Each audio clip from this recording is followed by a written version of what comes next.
All right. And we are live. This is 97 Bravo. This is the Convergence. And I have a special guest with me tonight to close out Military Appreciation Month.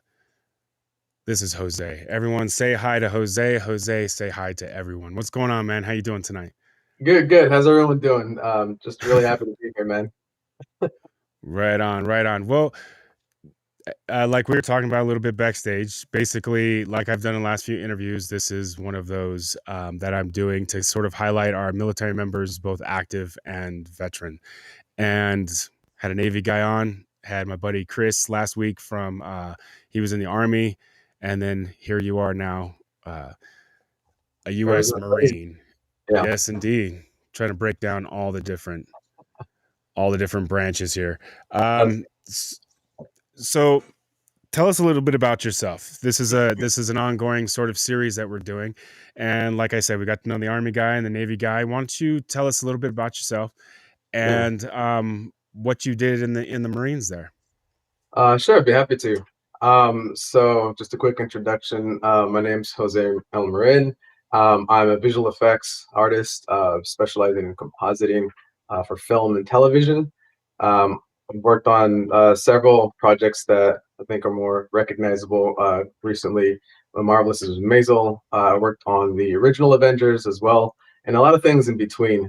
Still active in that, more in the New York scene now, and kind of gearing more towards basically outreach and mentorship these days, as well as pursuing that kind of professional technical development as well. Um, for myself, when I served in from 2002 until 2007. So I had a weird kind of situation all the way through, beginning to end, as far as like admin wise and all sorts of stuff. And I can definitely go into some of those like weird, quirky situations. But long story short, I served as a 3043, which I know all of my friends who were in infantry definitely call me a pug. That's fine. I did what I did, and we'll hear all about that. And I actually have a funny story about running into some of my friends from high school that we enlisted at the same time, running into each other during like war exercises on opposing sides. So Oh, that's a lot always of fun. fun stories about that too. Yeah. But no, I served as a supply and operations essentially. My role specifically, though, I was part of the RIP platoon. We instead of being a unit that supported the company or battalion level, we supported the entire First MEF, which is the First Marine Expeditionary Force. For those who aren't as familiar, that's essentially the entire West Coast. Um, and what we did was we basically kept any tracked vehicles and armored vehicles running, and kind of we were the support for that. A lot of times that also included support in theater in combat zones as well. So if say a Humvee or even up to an Abrams tank would go down, we would essentially go out there, try to assist and support and retrieve, if not repair on site, in order to keep that unit going, while we would then bring the whatever was damaged back, and back to the base. And depending on where we were, it was either forward operating base or like we're in more shared environments, like with I think Altacadam Air Base is one of them, where we shared that space with the Army as well. But yeah, we'd bring that back, and then essentially we would get our crew to out in theater try to repair it on the spot, so that as soon as that is needed, again, kind of fielding that situation over and over, we'd be able to support and keep that mission moving.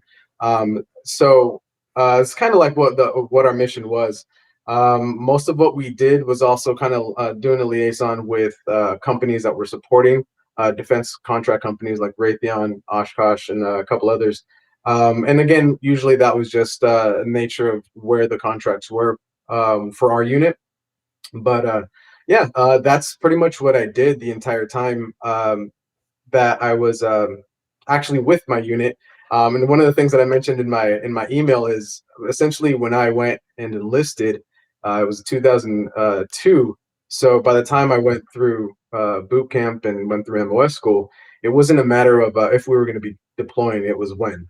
and my luck was immediately. So Mhm. um, I can get more into that, but long story short, uh, deployed right away and ended up getting an extended rotation. I volunteered for a Special Marine Air Ground Task Force out there, and came back after a year's worth of experience out in the field, and then finally checked into my unit. So it was a weird situation even then. Yeah. Uh, but during that first deployment, that was a whole nother ball game. I didn't really do my MOS. It was primarily security, um, camp security, personnel security. We did a lot of I was for a while. My job was as a private first class. I was the guy who was crawling under the trucks before we got those fancy mirrors on sticks. We had to Right. manually crawl under each vehicle coming through or exiting or leaving to basically check for explosives. That was our main thing, or anything else that seemed to miss, anything that seemed cut, damaged, or tampered with otherwise. So it was, all day, full gear, and Mhm. just all sorts of interactions with a lot of, I guess, for lack of a better word, like vendors, local vendors, and Mhm. merchants, stuff like that. So Um, how long was your first deployment as a Marine? First deployment was a year. So, Yeah, okay. yeah. Because I know that there's in different branches, there's different. So okay, so for a year. So when were you actually boots on the ground your very first time? Boots on the ground was probably, I want to say, late February 2003, and it was right before we crossed over in Right. the initial push. So you Um, were part of the build up before we invaded in March. yes, Okay. yes, and actually at that point, there's still kind of some contention as to what the reality was, because again, with our rank, we were kind of just like, oh, okay, go where? Okay, all right, I'll go there. Checking into our unit, Right. and the unit that I ended up checking into was a temporary unit um, called CRC. And as far as I remember, and again, this could just be cooler talk back then, but it was supposed to be casualty replacement company. But that's what we were doing, is essentially we were going in and filling all the gaps wherever we were needed, because there was no knowledge at that point as to like what were the anticipated needs for that kind of rotation, whether it was injuries or um, anything like that. So Right. um, but that's where kind of we were falling into everything from, like, we were literally falling in with tank units, we were falling in with AAV units, we were falling in with everything short of infantry units. That was a little bit more. I definitely understand why they'd want the absolute most constantly and best trained for those missions and those kind of things. But we still assisted in patrols and, like I said, a lot of convoy security throughout all of my deployments. But yeah, that was for the most part during that first deployment. Um, but yeah, uh, if you want, I could definitely also start kind of like pretty much my time with the Marines actually started while I was still in high school. Um, Y- and Yeah, I can kind tell of because a lot of people it this is we had another gentleman, Chris last week. He did that as well. That but why don't you go ahead and explain, because sometimes this gets a little murky where some civilians who don't have military affiliation, they don't understand how you can actually become a soldier. So that I find that interesting. sure, sure, sure. So yeah, I guess to start, I started really becoming interested in the armed forces in general. I had one uncle who served as a reservist in the Air Force for, and I can't remember long enough to actually retire. So Mm, or at least that. But as far as I knew, he was the only one that I in the family that had served. Um, and it struck me as a place, as a resource to learn about the things that I valued. There's a lot of emphasis on things like, again, with the Marines, honor, uh, courage, and definitely, the commitment to things, but a little bit less, nail on the head. I wanted to learn how to become a stronger leader, how to become more self-sufficient, and how to think on my feet. These were all traits that I admired greatly about my mother. My mother and I are both immigrants to the U.S. We came over to the U.S. when I was 2 years old. My mom had just recently divorced my father, who didn't really, I haven't really gotten to know. But when I was 6 years old, married an amazing guy who's still today, my dad. So, it's great. I think things turned out really well there. But the thing is that when she came to the U.S., she came and was working for her brother's company, who he had a trucking company. So my mother's like 5 foot tall, and she fell in love with driving 18 wheelers, and she did that until she started having like physical issues with some of the physical demand after a few years, and then she's like, okay, I'll just take it a step down. And she started driving school buses, and she's been doing that since. She's been doing that for about, I don't know, now like 30 something years now. But Oh, wow. she she came here, learned the language and educated herself and hustled. And I remember when I was in kindergarten, there were times where, I know she was working 3 jobs, and she would be coming Mm. home as I was going out to the school bus. And that really had an impact on me, where we um, never needed for anything, but we didn't really have much. We literally were like, from time to time, moved our way from crashing in one of her childhood friends' garages to, Mm. my parents eventually buying their own home, and just being very successful professionals in their fields. And that hustle that was there, that I saw firsthand, that was needed to survive, that was needed to um, not rely on necessarily the what is expected of someone else. It's just like, okay, you're going to come up with a plan, you're going to carry that out. If things go sideways, you know how to react. And absolutely, Right. it's absolutely fantastic to have help, but to be able to think quickly enough to get by, and just that tenacity was something that I felt, um, I felt in awe of. So when I saw the military, and I started learning about it, not by its ads and not by its marketing, but rather I was interested in its history. So I started kind of going down that route, and then little by little, I became more interested, and I actually ended up deciding to do. On my high school, we had a senior thesis, so I decided to start my entire year devoted to learning everything I could about rank structures and courtesies, and kind of preparing myself for that kind of thing. Um, what ended up getting their attention, though, was actually, I think it was like the end of my sophomore year. I was always a small guy. Even now, I'm 5'8", which isn't like super short, but like it took me a while to get here. uh, but I have always been. I had a lot of trouble growing up, especially in some parts of the Bay Area in California, where I'm from. Um, Especially with a lot of essentially just gangs, or essentially sometimes in middle school wannabe gangs, Right. trying to bring you into that. And myself, having seen everything that my mother has gone through, like literally gone, like witnessing so many things that she had to just handle on her own at such a young age. Mhm. I think she had me when she was 20 years old. um I'm like, no, like this is like petty. Are you kidding me? Like this is ridiculous. It was laughable to me, but it wasn't. The consequences weren't laughable.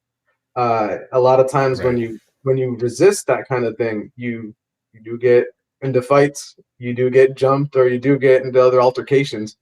Not to mention, just there were from time to times there were I don't want to say that they were necessarily racial conflicts, but man, there was definitely a disparity in how people were treated in after something. Me and this one guy, I barely remember his name now. We got into a fight, and again, this is middle school. I got into the most fights in middle school than probably the rest of my life. And Um, where in the Bay Area is this? this is Antioch, California. Okay. So this is in the East Bay.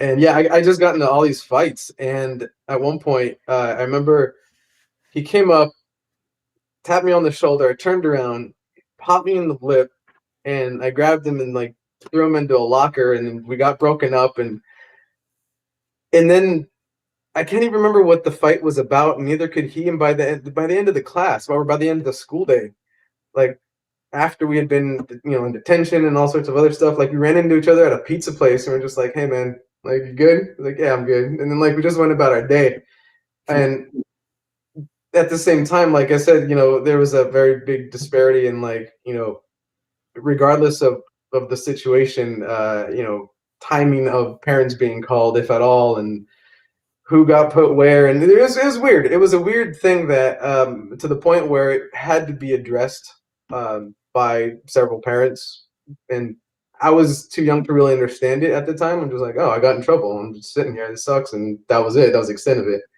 But Right. yeah, um, but yeah. So I kind of grew up with that, and again, a lot of those things really felt like trivial, like they didn't matter, and I kind of was looking for something that felt like did matter, something bigger than myself that I could contribute to. Um, when I came to the US, my mother, she went through the whole process and became a US citizen, and my paperwork got lost, and we went through loops for a decade. She applied for me when I was 2 years old, and I went through and took the test and everything else when I was 12 years old. But I was proud. I was proud to have done that. And at the Yes, same you were. time, I also took that opportunity to, with that legal change status, to adopt my father's last name. So Marin is actually, the father that I grew up with, which I carry as, like, me. That's me. That's my, yeah, that's my identity, and I'm proud of it. So, Right. Very cool. it kind of started from there of being Hmm. cognizant of something bigger, a bigger world, even because it was very, very. I was a very young person when I saw something like different cultures. You know, Hmm.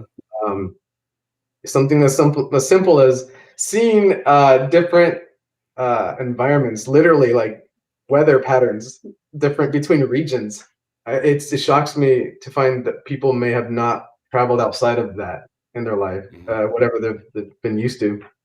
Right. Um, so from there, it kind of primed me for that kind of like, I I I saw what, again, that message that was driven back in the 90s, especially, which was like hard work and dedication, and take your vitamins, and I kind of Hmm. took that at face value. And it wasn't just the things that I saw on TV. It wasn't just the wrestlers and all the heroes and all that stuff that got, put up on pedestals, but it Hmm. was seeing my parents actually walk that walk. Right. They demonstrated those things, and if I ever steered from that, man, like if it was bad enough, they whooped my ass. They needed to. Oh, I bet. It was never anything that, like, I needed to, like, call somebody about. But it was, especially like when I was getting a little bit older, to understand things a little bit better. Um, there were times where like my dad would come home, my mom would be like, "Okay, blah blah blah, this happened, this happened." My dad, we'd step aside into another room. He'd talk to me about it, and if he did have to whoop my ass, he'd be like, "All right, man, the drill. Like, we're gonna do two." Like, it would be a very controlled situation where it would be, "This is your punishment. Here's the consequence." But it was always a very, it never felt like it was like an anger or malice. It was like, "Hey, man, I messed up," and that was what I knew was the established agreement of the consequence. Okay. Oh, Um, yeah. And I think that's a lot of the thing that it that is missing today, quite frankly, and is that having that in the back of your mind that, oh wait, if I do that, then I might have to deal with the belt.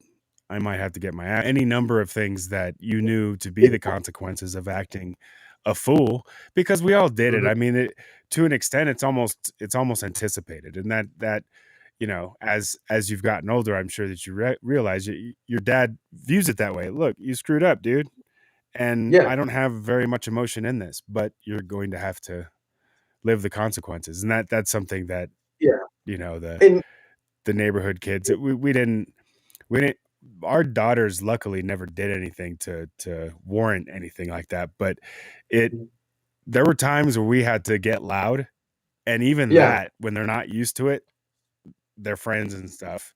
And that's sometimes all you have to do. But knowing that you have that backstop of, oh, yeah, there's going to be a consequence if I step out of line. yeah. I think And that's again, it was definitely an where we escalation. find ourselves getting into a lot of trouble, is there's a lot of grown ass adults walking. Oh, yeah. Yeah, I mean, it can definitely, go too definitely. far, don't get me wrong, but having the discipline and things, I think having parents who discipline and understand the fact that, the vast majority of the kids, well, kids in general, they require it. To what Mhm, degree depends wholly on the kid, and each kid is, even if you have 12 kids, each of those kids they're going to have a different demand. But mhm. without that discipline, without that barrier to know, okay, what's my ceiling, Yeah. you're going to have troubled kids. And we've seen it in the military, people that we've served with, leaders even. um but yeah, and that's a lot of what you and I were talking about offline before we started this, was the propensity for um society to sort of coddle, as Yeah. things get good, men get weak. And I think that's, we were sort of starting to touch on it. What is this, the men that I've been highlighting, and it's just been men. I will have women on, I promise. But the men that I've highlighted, that you can tell that there is a basis that is different Mhm, from what I'm noticing and what other people are noticing to be the problem, or a lot of the problem in what's going on in our entire society, and then within pockets of our society, is this absence of the want and desire for a nuclear family. And sure. the three gentlemen, the three of you, there's been this influence that has occurred, myself as well. So the four of us, as we've moved forward, that has, as it turns out, drew us to serve in the military, in addition to everything else that was going on, Mhm, and geeking out over certain movies or certain comic books, or this, whatever it may be, from sports fans to underwater basket weaving, or whatever you're passionate about. And mhm. then to also say, yeah, so I'm gonna go off and do this right now, and it may be 3 years, it may be 20, but this is Yeah, something I need to do. yeah, um I know I interrupted, but I just wanted to point that out, that the yeah, basis of the discipline and those kinds of things, the almost the drive for, or not the drive for it, but the desire for something higher than yourself. yeah, And yeah, absolutely. it's interesting to see that it has manifested early, Well, and it and I typically don't wanna does. give yeah, and I don't wanna give credit to simply just the struggles themselves or even the disciplinary actions themselves because, as I wanted Right. to say earlier, that there was definitely, like, an escalation, and that was always just kinda like last resort. But yeah, there was always a positive reinforcement, not only from my parents as well, but also to see the consequences of their actions. A lot of times saying usually is in a negative connotation, but it does Right. also respond to the positive, and being able to see results that directly correlated to efforts or that directly correlated to um, hey, we're going to try to do this and then have a plan, and then if it makes it, wow, that's awesome. Let's try that again. Come up with a plan and do Right. it. And if not, then how do we adapt or say, you know what, that's just something we can't do yet or now or anything like that. So, yeah. But And that's the thing too, is that when those processes are set up to where there's an expectation of those that are in charge and those that are being led, where you say, um, this is what we're going to end up doing. If we're not able to get to that, or if in some way I screw up, to Rev Kev's point here, and thank you for joining, man. Yeah, all you have to do, you don't need all yeah, this correctional action constantly. It's not you're not, the beatings will continue until morale improves, it's not Exactly. all you have to do is, you just look from across the hall and you're like, "Hey," and they look up and, "Oh, shit," and there's an understanding and everyone Oh just yeah, kinda gets back to doing and yeah, that's I don't know, that you're setting the foundation yeah, and especially with the military that's done, as we know during basic training and boot camp, the sort of breaking down and then the building back up and then saying, yeah, "Okay, now do you realize why we just put you through that is to get you to this point? mhm, Now go out and learn your job." yeah. And how do you get like we were talking about before, how do you in today's world, I don't know if you're aware, but recruitment is down. Absolutely. I Uh, I hit a button, sorry. Oh, okay. Oh, I heard shit. recruitment is down. It's like, "Leave page, what happened?" "No, no, no." "Okay." No. No worries. Um, yeah, no, recruitment's down, and then even of those that are interested, recruiters, especially for the Marines, Army's having an issue as well, is the weight issue of having whoever is signing up. I typically use the word kids because it's that age group, but it could be anyone older, not fitting within the parameters of, what would be reasonable to start basic training at. I mean, if Yeah, you're starting in 6 months, it's completely different, but if you're wanting to ship out in a couple weeks and you're 50 pounds overweight, it's probably gonna be extremely difficult for you.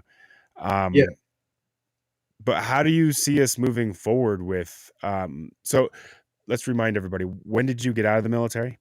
So I got out of the military, active duty in September of 2007. So Okay. as far as being directly impacted or being directly involved with a lot of the training, it's definitely been a while. Was essentially just IRR, individual Red Reserves, till 2010. And then after that was pretty much just keeping up with as much as I could voluntarily, as far as Mhm. friends and changes in training, especially with talking with other veterans, both Marine veterans and uh, again, I have family and friends now that are also Air Force and Army veterans as well. So just kind of comparing and contrasting, especially as those family members or friends who enlisted afterwards were looking to us for advice. Hey, how's this Mhm. work? Oh, well, this is how it worked when I was in. Is it might be similar? How's it working? Oh, well, now it's they do X, Y, or Z. So a lot of that also came Okay. from just um, speaking with other like I said, family and friends that were currently serving. So, but yeah, I enlisted in 2002. So I left in for boot camp. I joined in August of 2002. It's pretty much when I graduated high school. That June, I took a month to go visit some family, and then came back. Hmm. And basically just went back to my high school job and worked until the Friday before I shipped out, essentially.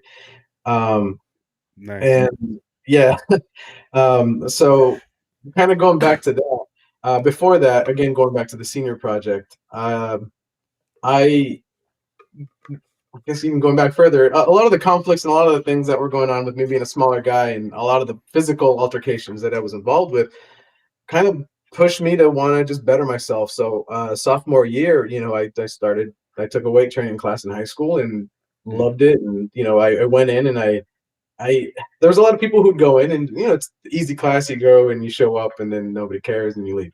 But I went in there and I was trying to do the circuit. I was, when we do the laps, I would try to finish as fast as possible, Mhm. or I'd start adding bleachers to the run or whatever, just to challenge myself. I didn't care about the grade. I'm just like, hey, I have the opportunity for someone who can teach me what I need to do to reach the goals that I have. Why not utilize that? And Did you play sports in high school? yes, I played some sports. That was a touch and go thing too, with the fees and parents and being afford it at the time and stuff. All right. Um, but I did play some football. I played halfback for a while. And what was it? I tried soccer. I was terrible. Constantly just absolutely horrible. So that was probably the first stereotype I broke. Um, Yeah, horrible with that. And I played baseball as a kid. From like 9 to 10, I played little league, and absolutely loved that. Uh, Mm, got my share of happy bloody noses. Catching the final out with your face is still catching the final out. So a few moments like that, that kind of at least had me comfortable with getting hurt early on and right, being able to know that, hey, like that's something that I can handle. So right. um, yeah. So again, that discipline that kind of went in there, um, it really kind of impacted me to the point where I caught the attention of some recruiters. My would eventually be my recruiters. When they sit up for lunch at the like on in like the courtyard or something, and they had like all the armed forces had like their recruiting tables and stuff, and the Marines had a bunch of cool swag. They had like they had like ball caps, and they had T-shirts and keychains and all sorts of smaller stuff. And Hmm. they had next to the table they had a pull-up bar, and I was like, hey, I want the hat. I want the hat, and I still have it. It's packed somewhere, but um, if we do a break or something, I'll run up and see if I can grab it. Um, and they're like, okay, well that's 20 pull-ups. It was like the prize you get was based off of the number of pull-ups you could do. And at this point, I was probably at my I wouldn't say prime, but like I was definitely at the peak of my high school physical training, and probably at my lightest weight. So the pull-ups were definitely not an issue. um, so I got up there and I busted out 20 pull-ups, and the corporal, who I guess later the sergeant told me, he's like, oh no, he was annoyed because he could do 18. I'm like, oh really? It's like, okay, because then he threw me the T-shirt. I was like, no, I wanted the hat, and he's like, well, do another 20. I was like, really? You're not gonna let me just trade this in? Like I did the 20. And he's like, no, do another 20. And I was like, all right, fine. And I threw the t-shirt over my shoulder and I went up there and I did another 20. And I got there, I was like, I want the hat. And he gave me the hat. And they're like, yo, what's your name? They're like taking my information. And then they Yeah, got to the point where I was 16. So they're like, oh, full stop. They're like, we legally can't even talk to you until you're at least 17. So they weren't even allowed to give me their business card even. So right. uh, I I literally, like, I think I wrote my like number or address on a piece of paper, and they're just like, oops, like, all right. And it literally, on my 17th birthday, they were parked outside of my house and wanted to talk to me and my parents. So it was something that definitely interested me. At that time, though, I had been really leaning towards enlisting in the Navy. So that's kind of where all of my attention had been going. More for, again, I've been kind of doing research, and it felt like the Navy was a little bit more academic Hmm. in the way that it kind of ran, I guess, in a certain way, like as far as promotions and stuff like that. And it made sense to me. Um, Hmm. the Marines didn't really. I was like, oh man, those guys are like superheroes, man. Like that's cool, but like, oh man, I don't know, like if I could measure up. I don't know if I like how they Right. do things, or like I really didn't know the practical part of how things ran, what things actually were dealt with, or how things were dealt with. Um, so You just thought that Marines were people that we just kept on chains behind glass, and when oh there's a no, war, we just break the glass. Go get them, both! And they just go off sort and of. But for me, it was always in Dress Blues, man. I'm talking like, it was the Dress yeah, Blues, battling the lava monster, if not charging into, the Bellow Woods kind of situation, and that right, tenacity, that right. ferocity. It was like, oh man, for me, there was something that definitely appealed to me of the being able to have a ferocity, but also being a gentleman, you know. Yeah, I mean, it my brother was a Marine, and so he was down in Pendleton, and we got to see him, graduate, and that was my first.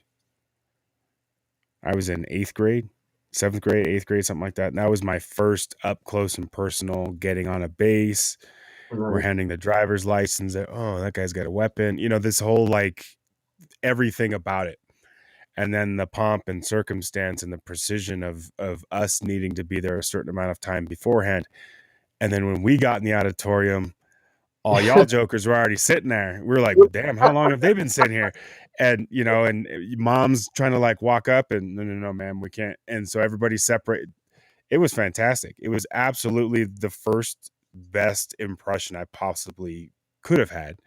And then, you know, of course, everything's in unison and I forget exactly what's going on. But yeah, the Dress Blues, dude, and having that damn, like Yeah, seeing my brother for the first time going, who's this cat? And you look yeah, good. And what? And I don't know. It's just seeing that at 7th, 8th grade, it definitely left an impression. yeah, And I can only imagine when you're like even closer to it and you're leaning towards it when they're interested in you. Did it yeah, sort absolutely. of pull you more that they were interested? It, How did that it work? did. It did. And what's weird is that I was, first off, I was definitely exposed to a lot of things regarding the military. My dad, for example, was a huge, and still is a huge, like, well, military buff in general, but particularly World War II. Hmm. And he especially loves planes, military planes. So we were always, as a kid, since I can remember, going to air shows and going to, like, you know, the any of the air museums, and like Hmm. really have an appreciation for what went into it and what, like, what it is, you know. So um but oh, shoot, sorry, I was losing my train of thought. Going back, what was your original question before I got too far into a tangent Well, just a couple you know, seconds ago? those defining moments. I mean, basically for me, it was seeing my brother and then it sort of resonated. And then it unbeknownst to me, it was part of what became my Yeah, drive to serve. And like you were saying, you had that experience with the Marine with the guys on campus there, and yeah, but you were too young. yeah. Does that did that sort of set you up like, okay, well, I'll see you in a year? Like, were you determined at that point? I was, but I didn't. I wasn't like, oh man, I'm gonna have to impress them, or like, oh, you know, something like that. Like I said, I definitely had my own self doubts for my own standards. But again, I had mostly focused on the Navy, and what really ended up, and mostly because I think there was a certain reality, which was, although I do want to serve into something larger and for a Mhm. larger purpose, there's still the core reason behind this. The core motivation was to learn that sustainability and that leadership, and it wasn't just to learn it in order to have it. It was to learn it in order to apply it. And what Right. came with that, and that was future plans. That was how to get ahead in this world, how to protect myself, how to make whatever it is that I'm trying to do happen, because I know how to plan something and assess something and adapt, you know? So with that came this necessity for, like, okay, what is the kind of job that I would be able to have, you know? What is the kind Right. of application, not just, okay, what am I getting? It's not, my head wasn't, what can I get out of it? Like, what kind of job can I get out of it afterwards? My head was, where is my brain and where can I Mm. apply it best?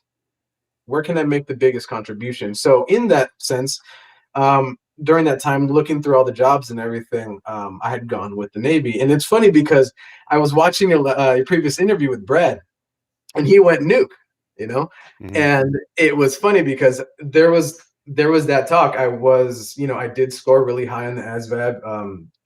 I don't remember. I have on my LinkedIn whatever the last recorded one that I have was, but just because I don't remember what the last one was, but it was pretty high, and they gave me a choice of jobs. So at that point, I joined the delayed entry program, and I was talking with the Navy, and again, they're like, "Hey, we want you to go nuclear." And for me, as much, I huge respect.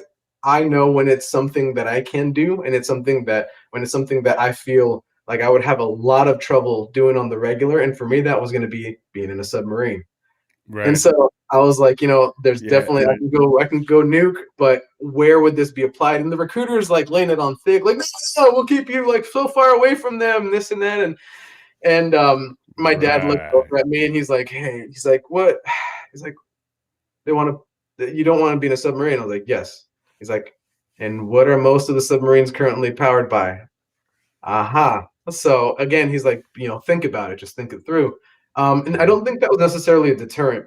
But what really was the defining moment for me is I had plans with the Navy recruiter to take the MEPS or go to MEPS and take the ASVAB, the official one. Mhm. I had plans to do the initial PFT. I had plans to do all these sorts of things. And a lot of time went by and those plans hadn't been acted on.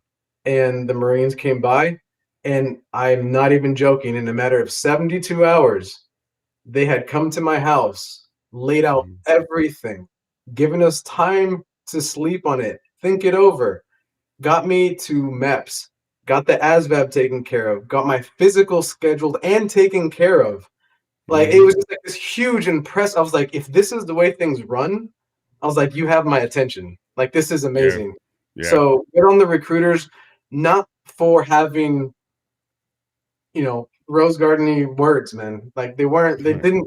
And a lot of people, the running joke is everybody who like, oh, my recruiter promised me this and promised me that. And huge ups. I don't know where he is in life right now, but if he is out there, Sergeant Bernard Smith, and I'm pretty sure he made it much farther than Sergeant the last time I saw. But um, by doing, he got he got me. I was like, this is amazing. This is a Yeah. person that I want to emulate. No, This is yeah. that's impressive, dude. Yeah, it was just like, it just blew me away that that was even an option, that there were people out there that could function like that. And man, when I committed to the Marines, I called the Navy recruiter to let him know, and we still hadn't gotten to the next step, that was Right. scheduled.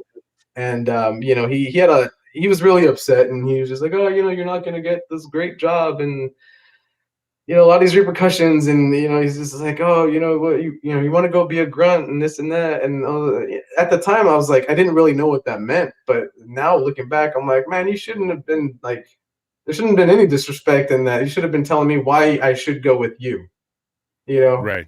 and Yeah. um, so so again, that kind of sealed it for me. And again, not to say that it reflects on the military branches, as beyond the impression that these individuals impressed on me. Right. Right. And that's important to note because there are a lot of recruiters that are on the up and up and those kinds of things. But I have known recruiters that once you've decided to not go with them, then they immediately fall back into you're dumb and here's why. And I don't I and usually unfortunately, usually what it is the senior enlisted. It's the people of the shop because the your recruiter's been trying to recruit you. They've hit a stone wall. You've decided maybe on somebody else. You're entertaining another branch, and then they bring in the big dog to try to like lean on you. And when you're shining him on, and he's like, "Meh, Yeah, you're no, too dumb for us anyways," or some stupid shit, and you're like, Okay, you just proved my point." And that for me, that happened to me, and I didn't particularly care for that. I mean, I knew I didn't want to do boats. My brother was already I had a brother who was already a Marine. I had a brother who was in the Navy, and I was like, I didn't want to do boats. I was looking at the Marines like, and I was looking at jobs much like yourself. And the mhm. Air Force just thumb up their butt, dude. And Oh man, the Army was Johnny on the spot. So that was my impression too. So but it was huge. It's huge. it sounds like it was great for you. And honestly, again, that's where those it's their loss, man. It's their loss, and Mm. that's going to come down Mhm. to, again, the recruiter is a professional like anyone else, and whether they have those off days or on days. I mean, you can't be there for every moment, and I can't. I mean, I'm giving them the benefit of the doubt for sure, but Oh, well, yeah, but I mean, and yeah, that I know what you mean it though. is a job that well, for most recruiters, they don't pick to be there. They are assigned to be there, and they are there to do a job that they may not want to be doing. Yeah, And that is the one thing that is different. And I think that's a lot of the reason well, for me anyways, that was a lot of the reason why I chose to get out was because they, in their infinite wisdom, wanted to make me a recruiter. And gotcha. this was at a time where it would have been stupid to pull me off uh the war on terrorism for 3 years. It to me, in my mind, with what I was doing, this is the dumbest thing I've ever heard. And so I said, no, I'm not doing it. And they said, well, either do this or go drill sergeant. And I said, Mhm. so either way, I'm getting pulled offline for 3 years. And they were like, yes. And I That's said, frustrating. okay, I will sign a declination statement saying that I will not reenlist, I will not get promoted, I can't get awards, but I will not go recruiter or drill sergeant. And they went, Ah, okay.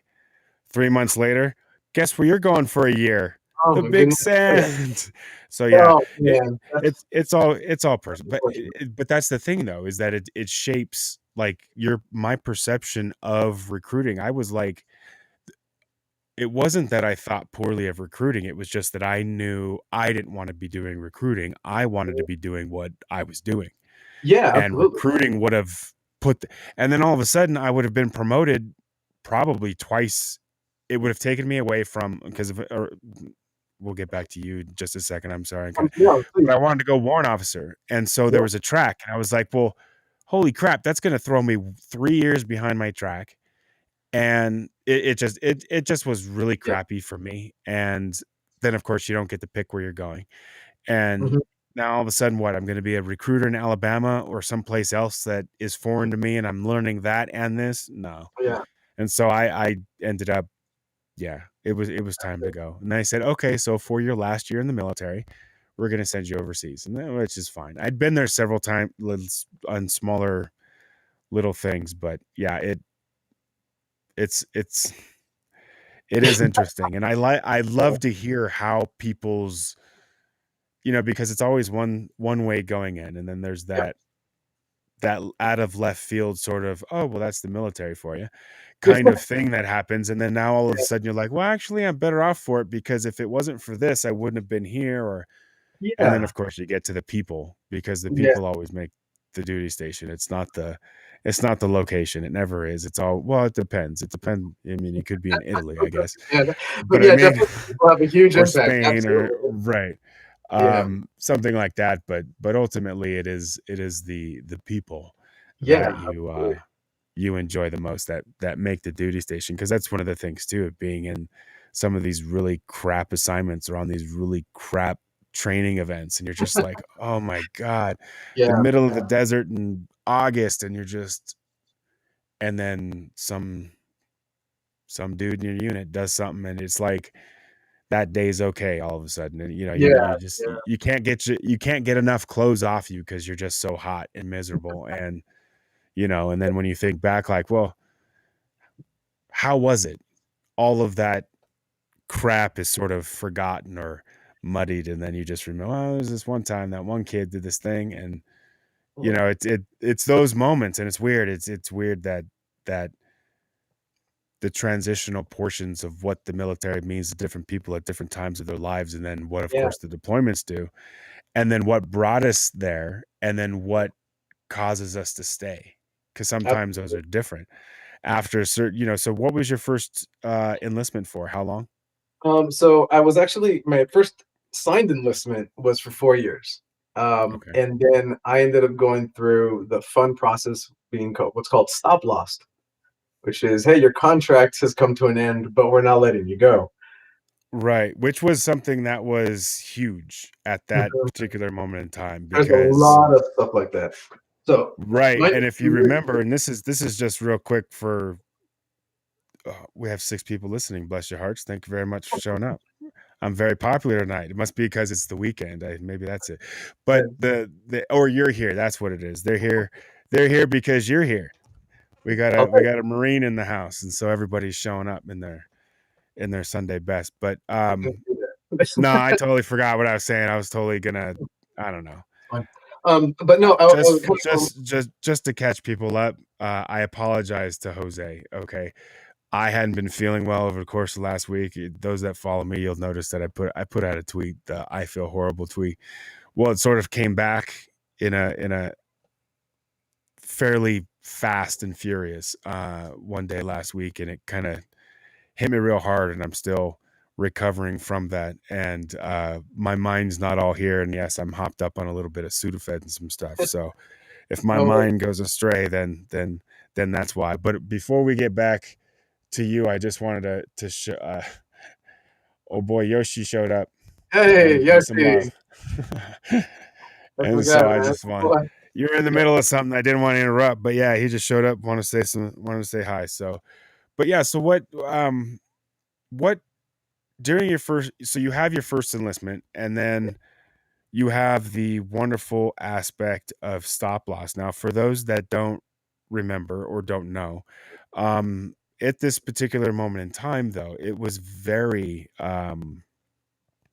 it was an issue because you had guys who were already in, who presumably a lot of them had come in directly after September 11th, and this was their first dance at the big Mhm. show. And they were like, F this, F everything. I'm out, son. I'm doing my first tour, my first enlistment, and I'm out. And so the military was looking at that, okay, well, we've just started this engagement that we're presuming is going to last at least 5 years, 5 to 10 years projected. And now all of a sudden, for the first time, we're anticipating our all voluntary force not staying in for a second term and or staying in beyond their current enlistment. How are we going to deal with that? And then actually pulling out the stop loss. That I have to tell you, knowing people who were stop loss, because it was certain for Yeah. the Army, it was certain MOSs, but Mhm. then at the same time, it was certain MOSs at certain ranks. So Mhm. you would see an E5 retire or an E5 be allowed to get out, but that E6 had to stay in. I mean, it Yeah, got it got so. kind of So weird. describe your experience with the Uh, stop loss. well, oh man, I wish the stop loss was the first time I had an admin issue. But as far as the stop loss goes, the reason that I was given during that time was that I essentially my billet that I held, even though I kept saying over and over, long story short, there was nobody trained to replace my billet, at least in that capacity, and that was the reason that I was given on paper. Um, but no, these kind of administration issues kind of started even farther back. Going back, as impressive as the Marine recruiters were, um, long story short, I spent a year in the delayed entry program, trained with the Marines for that entire time, went to all their live events, learned how to drill a little bit, as much as you can teach a high schooler. And essentially just kind of it was kind of like my culture when I wasn't working and I wasn't, at school. So when I ended up going to the MEP station finally to actually ship out, there was an issue where I ended up not getting my driver's license. Like I had my permit, but I didn't get my license because I'm like, I'm shipping out. Why do I need this? Like, I can deal with this later. After a lot of going back and forth and at least having a lot of options with my job selection with my MOS, what ended up happening is that the job, which I believe I'm trying to remember, it was named something different, but I think now it's basically like what was it, assistant engineer? I think it was. Essentially, what I was supposed to be doing was like CAD drafting to help design equipment and vehicles, like that kind of engineering. And I'm at the MEP stations, literally ready to leave, on the way, get on the bus, get on the plane, go ship out. And they have us sign a whole bunch of paperwork, and one of them was the confirmation of your job. And they're like, "Yeah, we can't give you this job." I'm like, "Why not?" They're like, "Well, you don't have an active driver's license. You need to have an active driver's license for this MOS." I'm like, "Are you kidding me? Like, I'm getting on the bus right now." And so this staff sergeant came by and gave everybody their packets, and they're like, "Hey, sign this, sign this, sign this." Again, having already been through immigration, having gone through all sorts of things, I'm like, I'm going to look at what I'm signing. I'm going to look at what this means. I'm going to look at what I'm doing. And Right. I had that benefit. So I ended up not signing it. I never signed it. And I tried to tell this staff sergeant who came by, 10 minutes later, grabbing everybody's sheets, said, "All right, get on the bus, get on the bus, get on the bus." And I tried to tell him I didn't sign it. I tried to say it over and over, and it wasn't registering. I understand, that environment. So I didn't want to miss my opportunity. I jumped on the bus, got on the plane, went to MCRD San Diego, went to boot camp. Um, I did well. I performed definitely well in the physical aspects of it.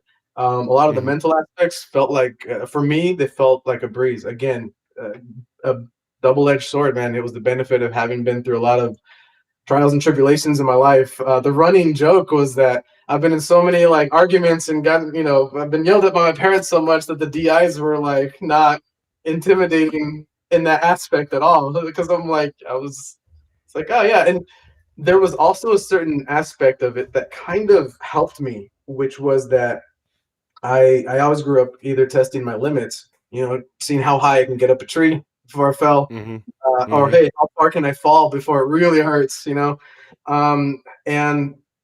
the other aspect was also just because of that year that I took to learn about the Marines through the delayed entry program and through my senior project. I knew a lot of the customs and courtesies. So A, I didn't get in trouble as much for messing up. It made me a quick Mhm. study. And Right. B, there was a lot of the things that I knew were part of boot camp going in ahead of time. And in fact, that is actually when I started to this day, what I do with my networking, which is I reached out to current enlisted people that if I could find their numbers or emails or anything. Back then, Yahoo was like the big service, right? If I could Mhm. find it, I would reach out to them and say, "What is it like? You're Lance Corporal. What is this like?" I would volunteer for everything I could through my recruiting substation, parades, and everything else. I talked to veterans, so I had an expectation, and having a frame of reference for what to expect, even if it's not an exact thing, it was like night and day. Because I was Right. like, all right, well, I know what Black Friday is going to be, and instead of the guys who came in with like zero frame of reference or expectation and going, "Oh my God, what's happening?" I was Right. just like, all right, this is that part. And then I was like, okay, this is what's expected of me, and this is what I need to do to achieve these expectations. So that aspect of it, I wouldn't say was easy, but it helped a lot with the Well, capacity to go forward, you know? I think what it does is it especially in that environment when you're in boot camp and you're in a different state and you're in a different city, you're not at home. You're in a Mhm, completely foreign land and they speak a foreign language, that kind of thing. And you're now being cattled into an area and being expected to perform at these ridiculous standards mhm. yesterday. Yeah. And that's what they do is they look for what'd you call me?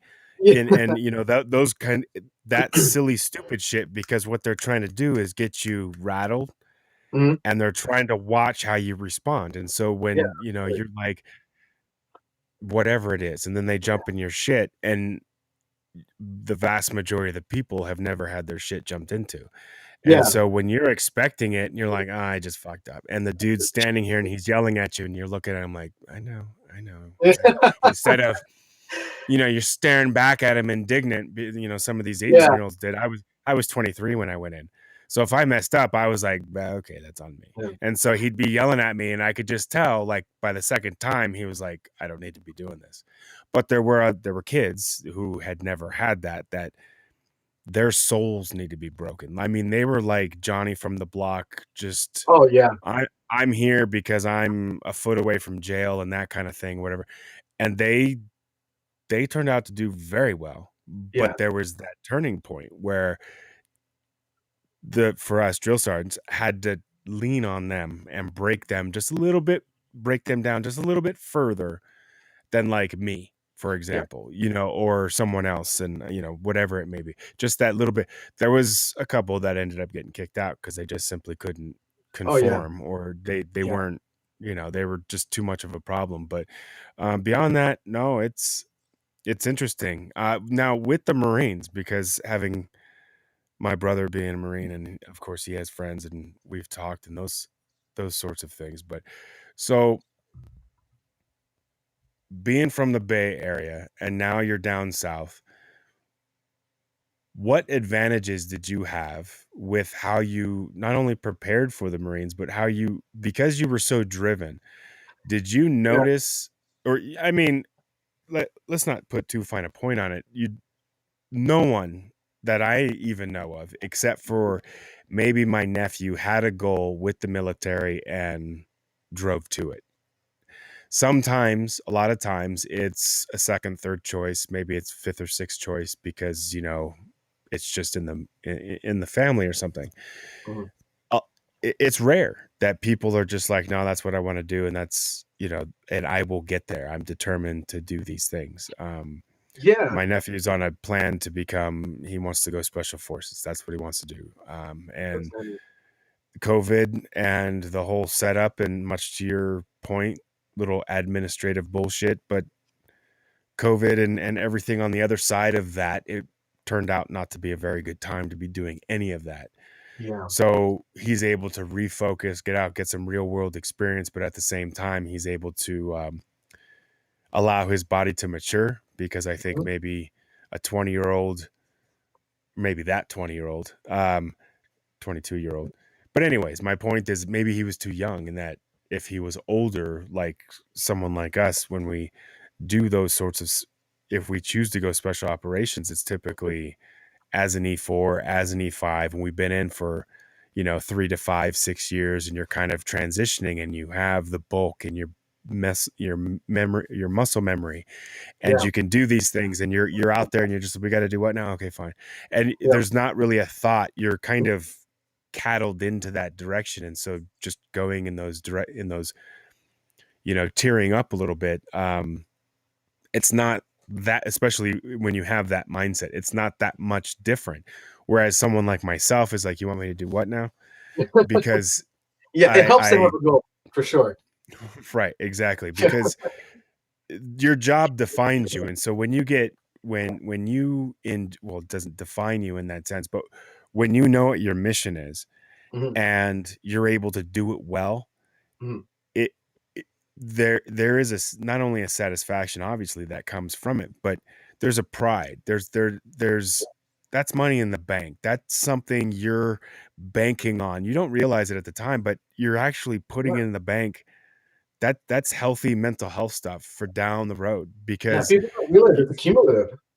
no, yeah, and the reason I say that is in talking with people in the last 6 months or so, what I've come to realize is some of those things that we did to ourselves over there have left a lot of times lasting impressions that make transitioning or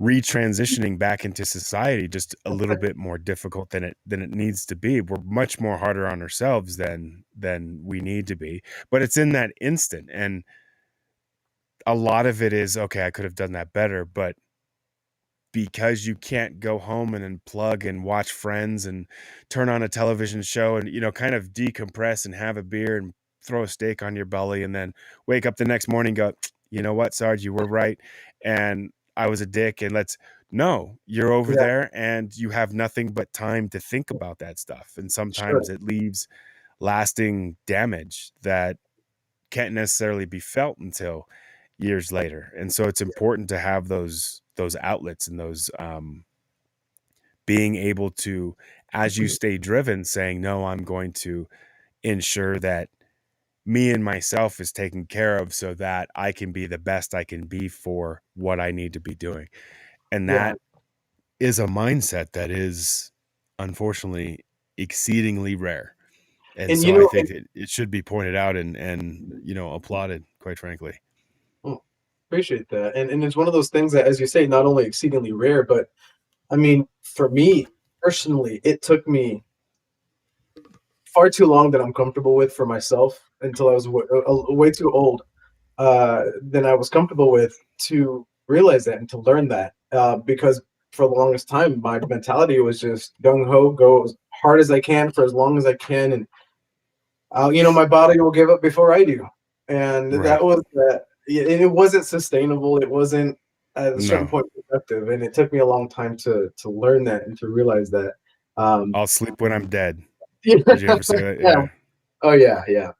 But yeah, so one of the things that did that preparation, and the reason I was laughing is because my next point here was, yeah, there was definitely that mental aspect of it to know what sort of to expect. So it helped that my natural characteristics seem to kind of lend itself. So like when we did like the confidence course is what they call it, later in boot camp, where we're climbing, the stairway to heaven, which is, I think it was like the 72-foot, like, huge like beam ladder all the way up, and we got to go wind our way through, go up, up the logs and go, all the way up and all the way down. There's a whole ton of different things. That's when we first experienced rappelling and all sorts of stuff.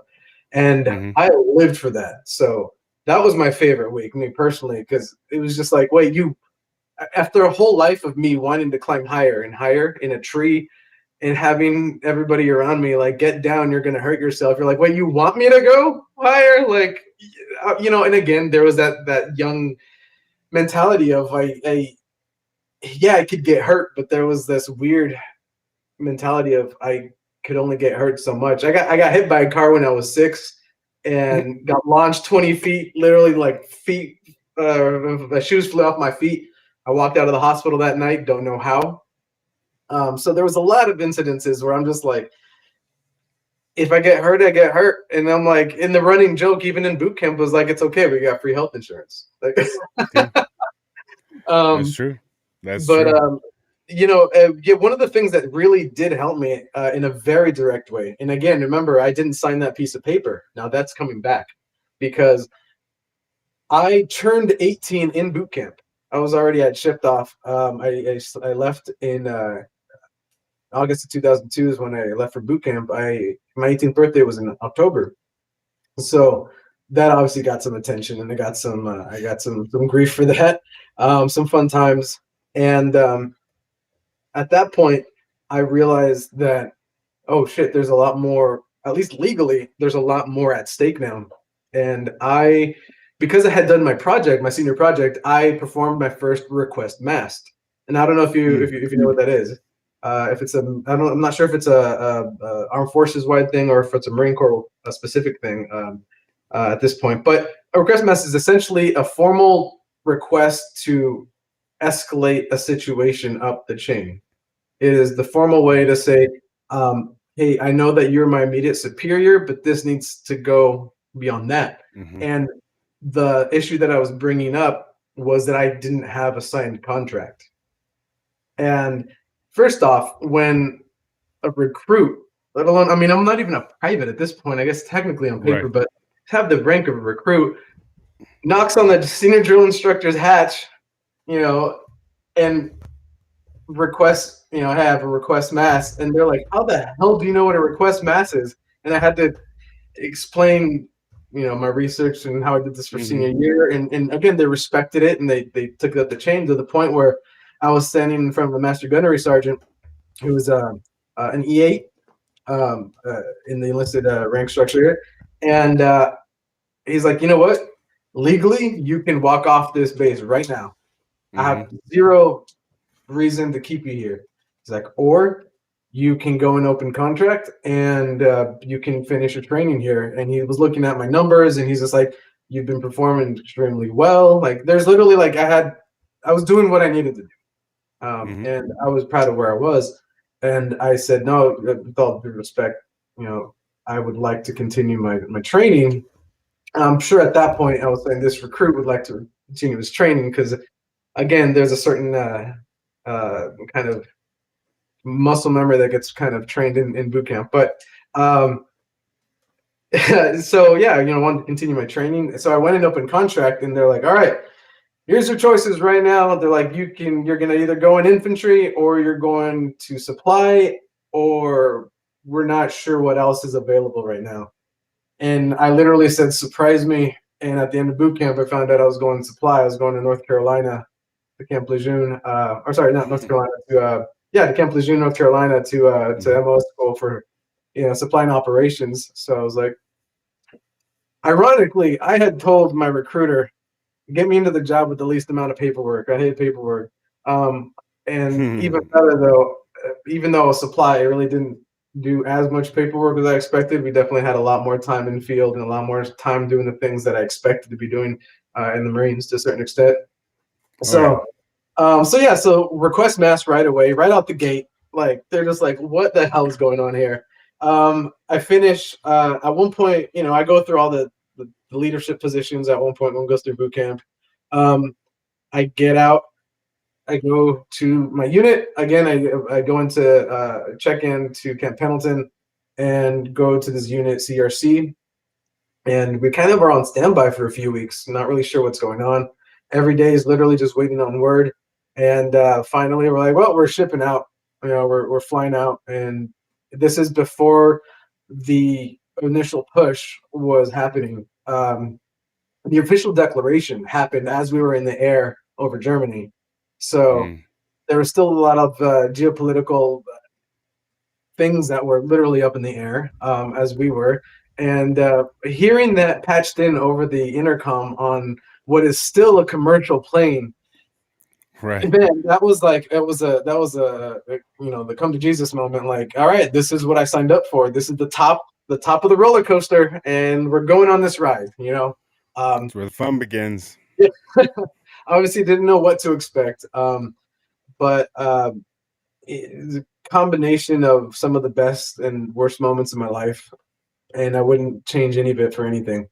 Like I said, that first deployment I went out there was with a lot of reservists got attached to our units because they were just trying to fill in wherever they could. A lot of engineers, ironically, like people who were doing the things that I was trying to be doing, and then yet we were on the same post in the same guard tower, suffering through the same sandstorm. Yeah. Yeah. Yes, So I indeed. do have some pictures where we have a sandstorm incoming from one of the guard towers, and you can see it off in the distance. And I'm just taking a picture at that point with one of those Kodak disposable cameras. I think I Oh yeah. Yeah. brought back about 100 of them, and maybe 10% of the photos like actually like developed and work. But they're kind of some of my prized possessions, if you will. Oh yeah. But yeah, so again, it did a lot of that. My first deployment. After that, went back, checked into my official unit, and again, that was the RIP platoon, which was really interesting because again, because of the nature of where we did our mission and who we supported, Mm-hmm. our parent unit kept changing. And there was definitely at least one time where I was glad it did when it did. I'm one of the few people that I know that got out of the military, let alone the Marine Corps, with both a good conduct medal and an NJP. No, just so for those who don't know, an NJP is non-judicial punishment, which is basically an administrative or in-house punishment to within the military. And essentially, the good conduct medal, you can't have one of those for a certain amount of time. You can't have any kind of negative remarks on your It's 3 record for a years. certain amount of time. Yeah.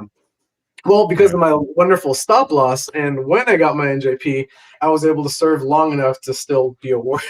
And Nice. even then, Nice. my NJP was a status offense. At that point, I was basically I was in an incident that involved myself being an underage. I was an underage. I was drinking underage on base. So, which Mm-hmm. again is a whole nother conversation that people go back and forth on. But yeah, I having enlisted when I was 17, it was a really long time before I could legally have a drink. I think I Yeah. was. That. I Oh think I was my a God. I can't even I was a imagine. sergeant before I could legally do that. If not a corporal, Oh yeah. um, damn. in that case, I was a lance corporal, and that led to a great story because oh my god. So at the time, I was a lance corporal. And we had which is an E3, and we had barracks parties from time to time. And again, with how frequently we were deploying and coming back, it was right after my first deployment, and we threw a barracks party, and we weren't supposed to have guests, regardless of whether they're male or female, any civilian guests after a certain amount of time, and so on and so forth. We had a party, and a lot of people crashed there, and it was fine. But we had this one guy who was he was an infantry guy who my buddy who was in infantry brought him, and he was the kind of the guy who was just meeting everybody else for the first time, and he seemed to be getting Mm-hmm. along with everyone. So Oh. at this point, I had like the girl that I was dating, and she brought friends and everything else, and like everybody seemed to be again getting along. and there was definitely a lot of drink to be had, but we kept it low key enough that we knew how to do this. It wasn't our first rodeo. But at one point, once the party was over and everybody had kind of crashed, we kept seeing this guy leave my barracks room and then come back, leave the barracks room and come back. And granted, for those who don't know, the barracks room is probably like maybe a 10 by 10 or 12 by 12, housing 4 Marines with like maybe a shared bathroom between that barracks room and the one next to it. So it's not exactly spacious, and we just got people lined up everywhere. And this guy keeps coming and going, and suddenly he doesn't come back. And it's so late. We're just like, those of us who noticed, we're like, what the hell? Like, okay, he's going to come back. He's been coming and going. He'll eventually make his way back. And we go back to sleep, and it's like maybe 4 a.m, and I wake up, and there are police lights outside. And I'm like, I'm on the 3rd floor of this barracks building, and I'm like, what the hell? And I'm like, no, this definitely doesn't have anything to do with us, right? And I look around, I'm like, okay, other than me maybe being underage, like, I think we're good. Like, there's no other issues, or like maybe some policy things, but nothing legal, And Right. So I poked my head out, and I was in the very, very corner. And it's great because when I'm in California and I drive down the 5, I can still see my barracks room from the freeway. So I was on the 3rd floor, and I poke my head out, and I go to the railing, and I look over, and there's this guy, and he's on the ground, on the dirt, in the pool of blood, with a white T-shirt and a smile on his face. That's it. That's everything he's got. And I'm like, what the hell happened? Like, I pop back in, and sure enough, the MPs are going door to door, and I'm just like, yep, they're gonna come here, they're gonna ask us, they're gonna question us, and at that point, I'm just thinking, okay, I'm gonna get in trouble for drinking, whatever. I'm obviously worried about the guy. They come and knock on the door, and therein lies, hey, we have an entire barracks party worth of people in here. It's my room, my roommate, he's in there too, and we come out, we get questioned, and man, that was a really surreal experience, because first I'm like, is the guy okay? And they're like, oh yeah, he's gonna be fine, whatever, blah blah blah. And I'm like, okay, because like that was the first thing I wanted to know, like, with the blood, like, but there was a lot of blood, And after they question us, and they would give them the account of events, and we tell them this guy was coming and going, and we lost track of him, like, we don't know. This MP, one of them, the other guy was really cool, but this guy, he's like, you know what I think happened? He's like, I think he was here, and your girl's here, and maybe he was getting real chummy, and you felt you had to get rid of him. And I was like, what? And I'm like, I think you threw him over the railing. I was like, what? Oh jeez. Oh jeez. Definitely not what happened. So, they take this guy off in an ambulance. We end up staying there in the barracks room, but the MPs come by in the morning once everybody's like, all the other people have left, and they take me and my roommate, who were responsible for that barracks room. We get taken away and handcuffed in the back of an MP car and taken to battalion. At this point, they are like doing an investigation. They're like, we're gonna throw the book at you and all this other stuff, and I'm like, I don't even know what happened. Like, this sucks. Like, I just thought we were like, everything was chill. Like, nobody got in a fight. Nobody was aggressive. Like, everybody got along. Like, what the hell? How could that have gone wrong? So I get back to my unit after this is over the weekend, obviously, and it's a weekend party. So Monday morning, I go back to my unit. I've been detained this whole time, and everybody's just looking at me. And again, I'm the small guy. I'm a small guy compared to a lot of the guys there. I'm like $165. 5'8", and everyone's like, oh man, he's the guy who threw that guy over the 3rd floor railing. Like, I'm just like, nah. And then at a certain point, I was just like, you know what, I'm not even gonna correct you guys.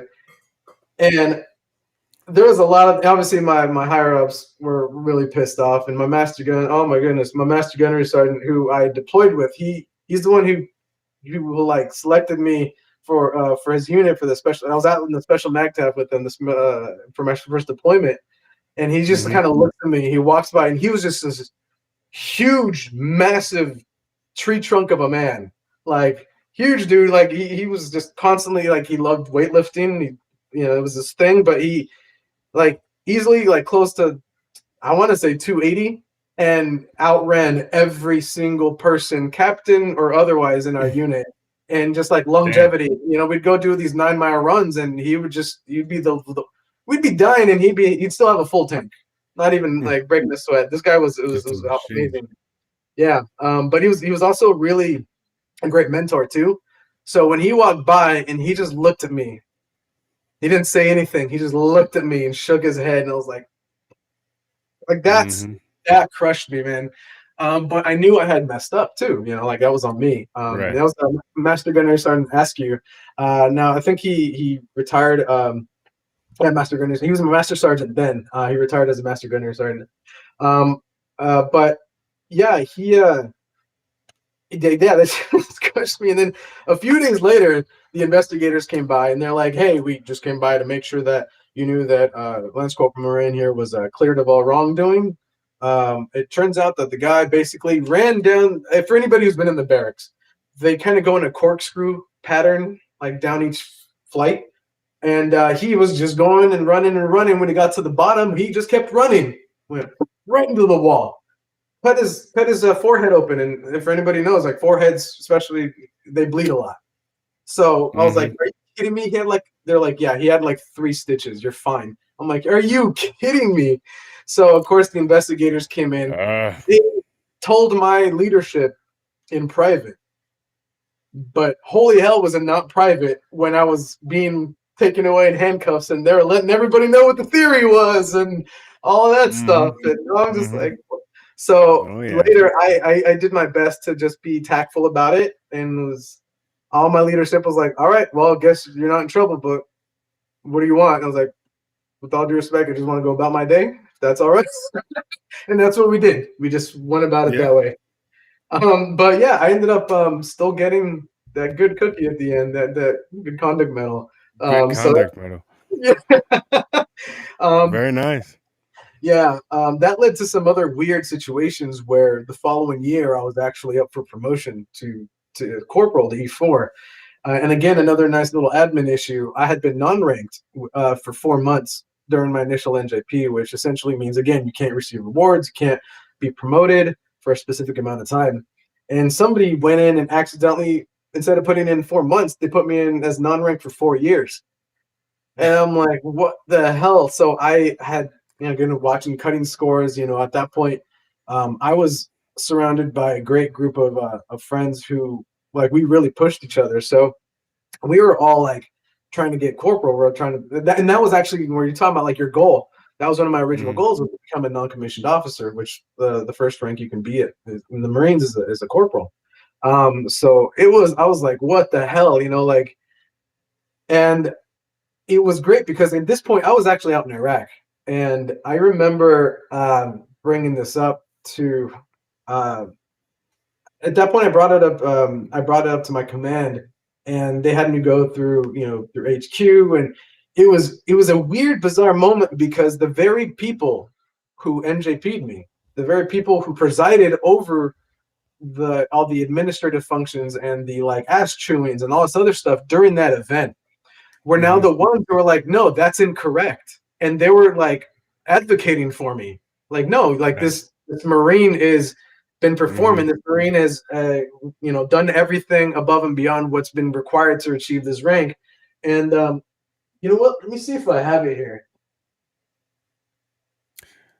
That's one of those important things, man.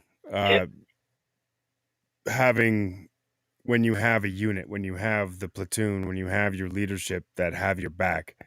Yeah. That obviously you have to be in the right. They're not just going to do that, but when they actually go out of their way to go to bat for you, that, especially as a young troop, that's huge. Absolutely huge.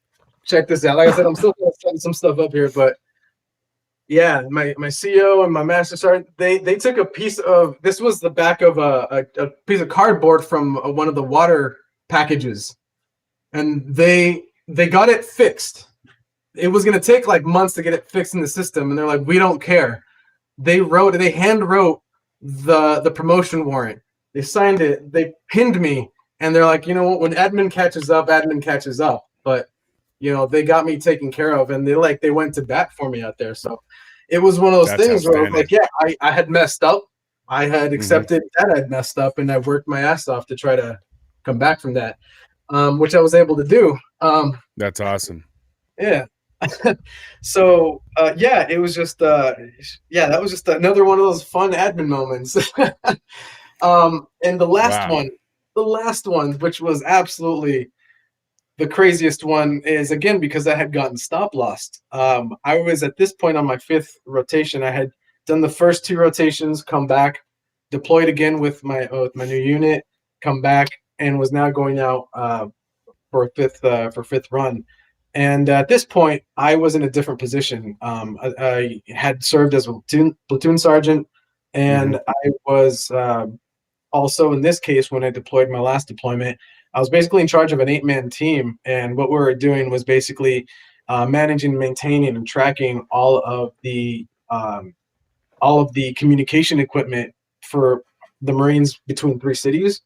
So Mhm. essentially, I was in and out of a helo every 2 weeks to make sure that everything was where it needed to be because we couldn't let all of this was at a secret level because it involved communications. So Mhm. we couldn't let even my higher ups, if they didn't have the clearance, they weren't even able to touch these things, you know? Right. So we at one point we had one of them go missing, and it involved a situation where I was going between these three cities. Between out of Al Taqadum, TQ, Al Fallujah, Al Assad, and Al Qaim to track down the missing equipment. And basically going through for 2 weeks, 3 weeks, I was checking every serial number on every single piece of encrypted communication equipment for in between three cities and reporting back and like logging. And so it wasn't exactly like glorious. But I mean, again, these were out in the field. These were situations Mhm. that were Right. always the best. And eventually, ironically, like one day I was just exhausted. I was just exhausted, and I was like, you know what? I wanna just sleep for an extra 2 hours.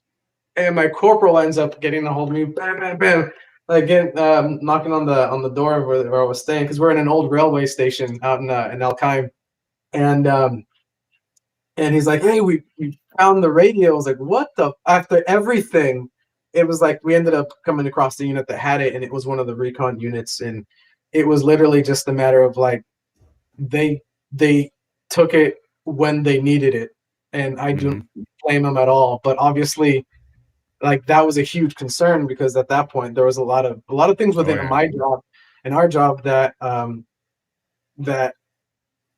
could endanger people's lives if mishandled. You know. Right. So, Right. so there's a lot of precedence on that. So yeah, I ended up doing that in my last deployment, and then coming back. But yeah, like I said, in between, uh, it was just it was a trip, man. I ended up usually when people ask me about these deployments, I don't often get to talk about this aspect of it. Usually, the angle that it gets brought up as is regarding I've had several concussions and several injuries, and so usually my deployments are from the framework of those events. So it's Hmm. kind of nice to kind of talk about the other aspects of the deployment that were, for more or less, really enriching parts of my life. Oh yeah. No, Mm. it is. A lot of what um a lot of what I've been working on is just the recognition of um some of some of what I didn't realize that I didn't realize was that I was moving forward and compartmentalizing moment Mhm. to moment. And by the time that I was feeling overwhelmed, I would turn around and there's a plethora of things to pick from. Oh yeah. When I would go to talk with someone, they'd say, "So, how are you feeling?" And I say, "Okay, well, how long do you have?" Or Yeah. what's the Yeah. issue, or any number of things, and then you can say, "Okay, well, you're going to need like 4 hours, dude. Yeah. We can't Exactly. handle this with just 1 hour every 2 weeks or some shit." So Yeah. it's this process of getting it out, and a lot of it is the individualism of each of those moments of even if it was hurricane relief or you were feeling sandbags because your particular town had a lot of rain that spring, or whatever your military function was at any given moment of time is typically narrowed down trauma or, for lack of a better term, fun, because Yeah.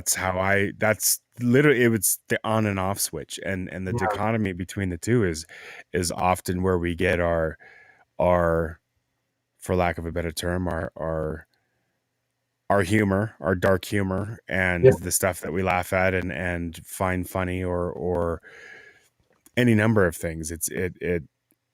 It stems from the coping mechanism of, I'm in an unnatural, what I believe to be an unnatural environment, doing unnatural things, and Absolutely. then a few months later, I'm expected to go back and totally behave like Like an nothing actual happened. human. Right, Yeah. exactly. And it's hard. It's hard, making that transition, and I think it's important for, um, men and women in uniform who have done those things, and even if they, I mean, it doesn't matter if you deployed at all and you were outside the United States, you know how it is, just from that most basic sense, to know that I'm not in the United States anymore, and I'm actually doing my job in the military in a foreign country.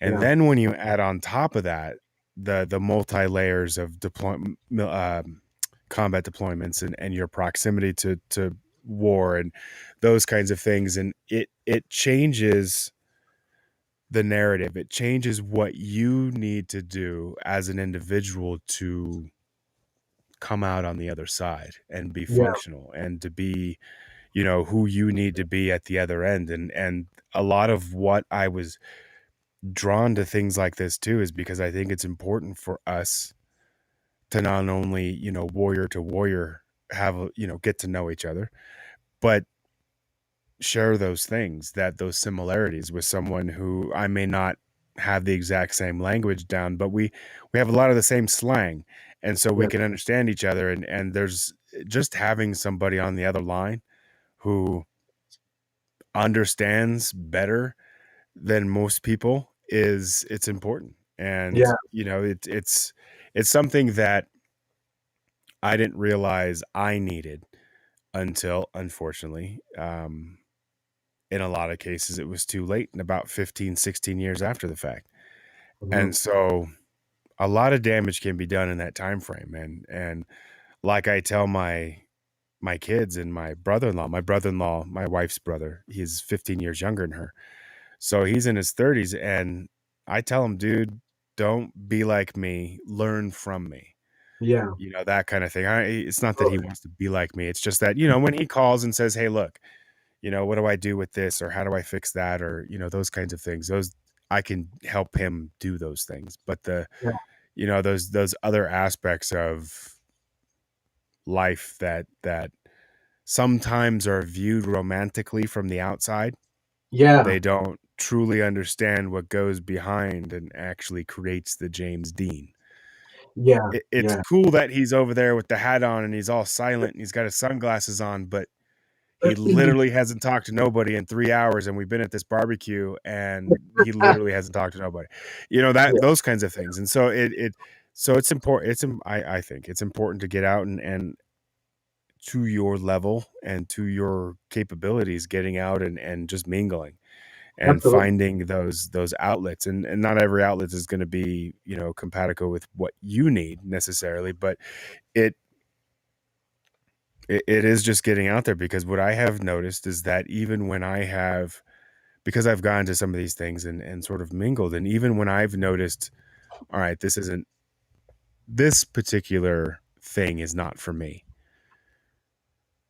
Each and every time I felt that, though, I've had these experiences with other vets in situations to where I honestly get the impression from them that I'm like, holy crap, I totally was here for them today. Not for me. I was here to try this out, and this, Yeah. I've decided, is not for me. But Yeah. now this dude's energized because I'm here.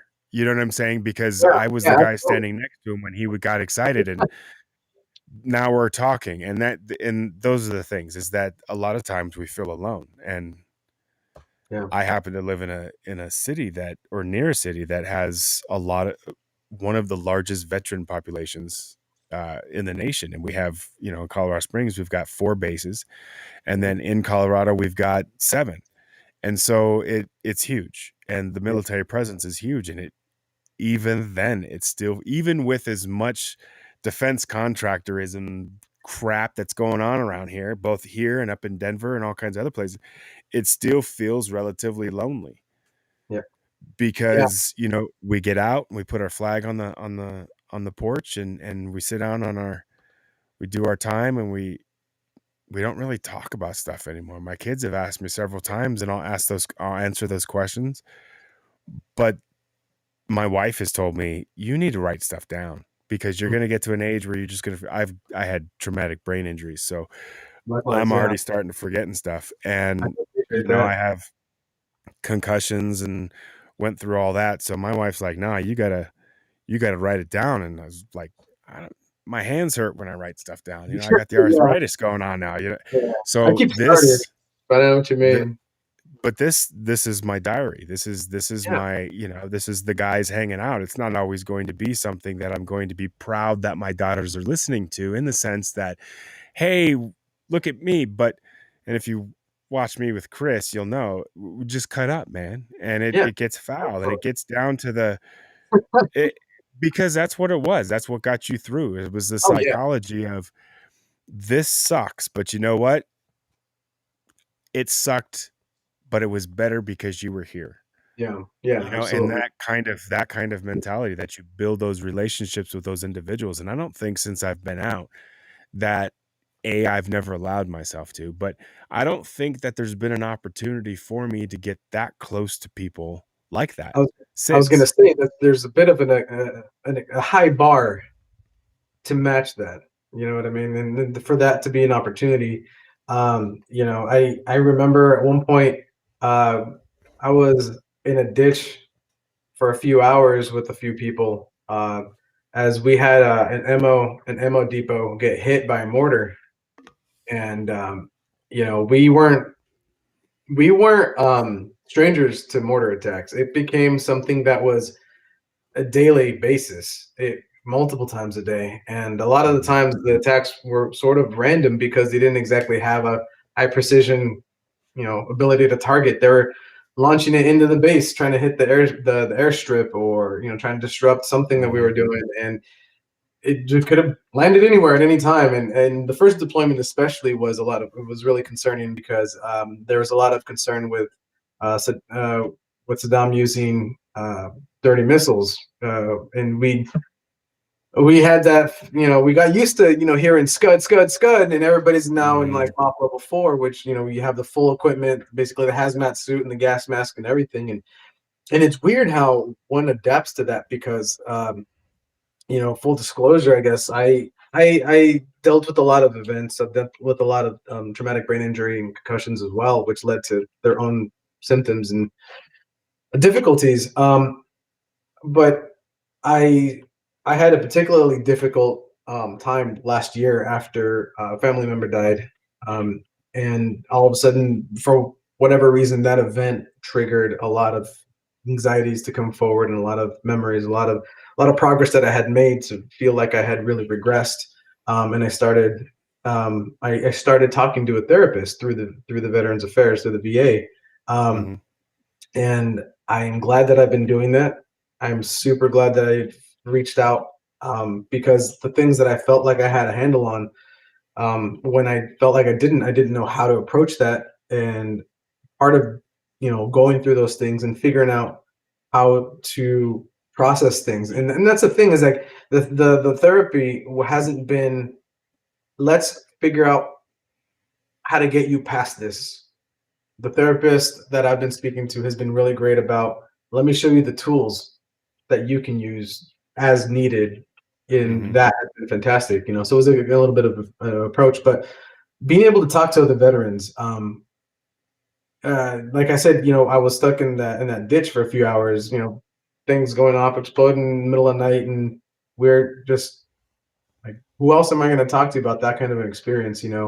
My second day in country, we had my very first Scud missile attack, and we managed to get me and my crew were on the quick reaction team, the quick react team, which is essentially basically if something happens that shouldn't be happening, we're the first ones on site to either try to deal with it or investigate what's going on, whether it's supply and security or anything like that. But yeah, it was like the second day, and I remember we had an incoming scud fire, and we ended up going into like this concrete little bunker.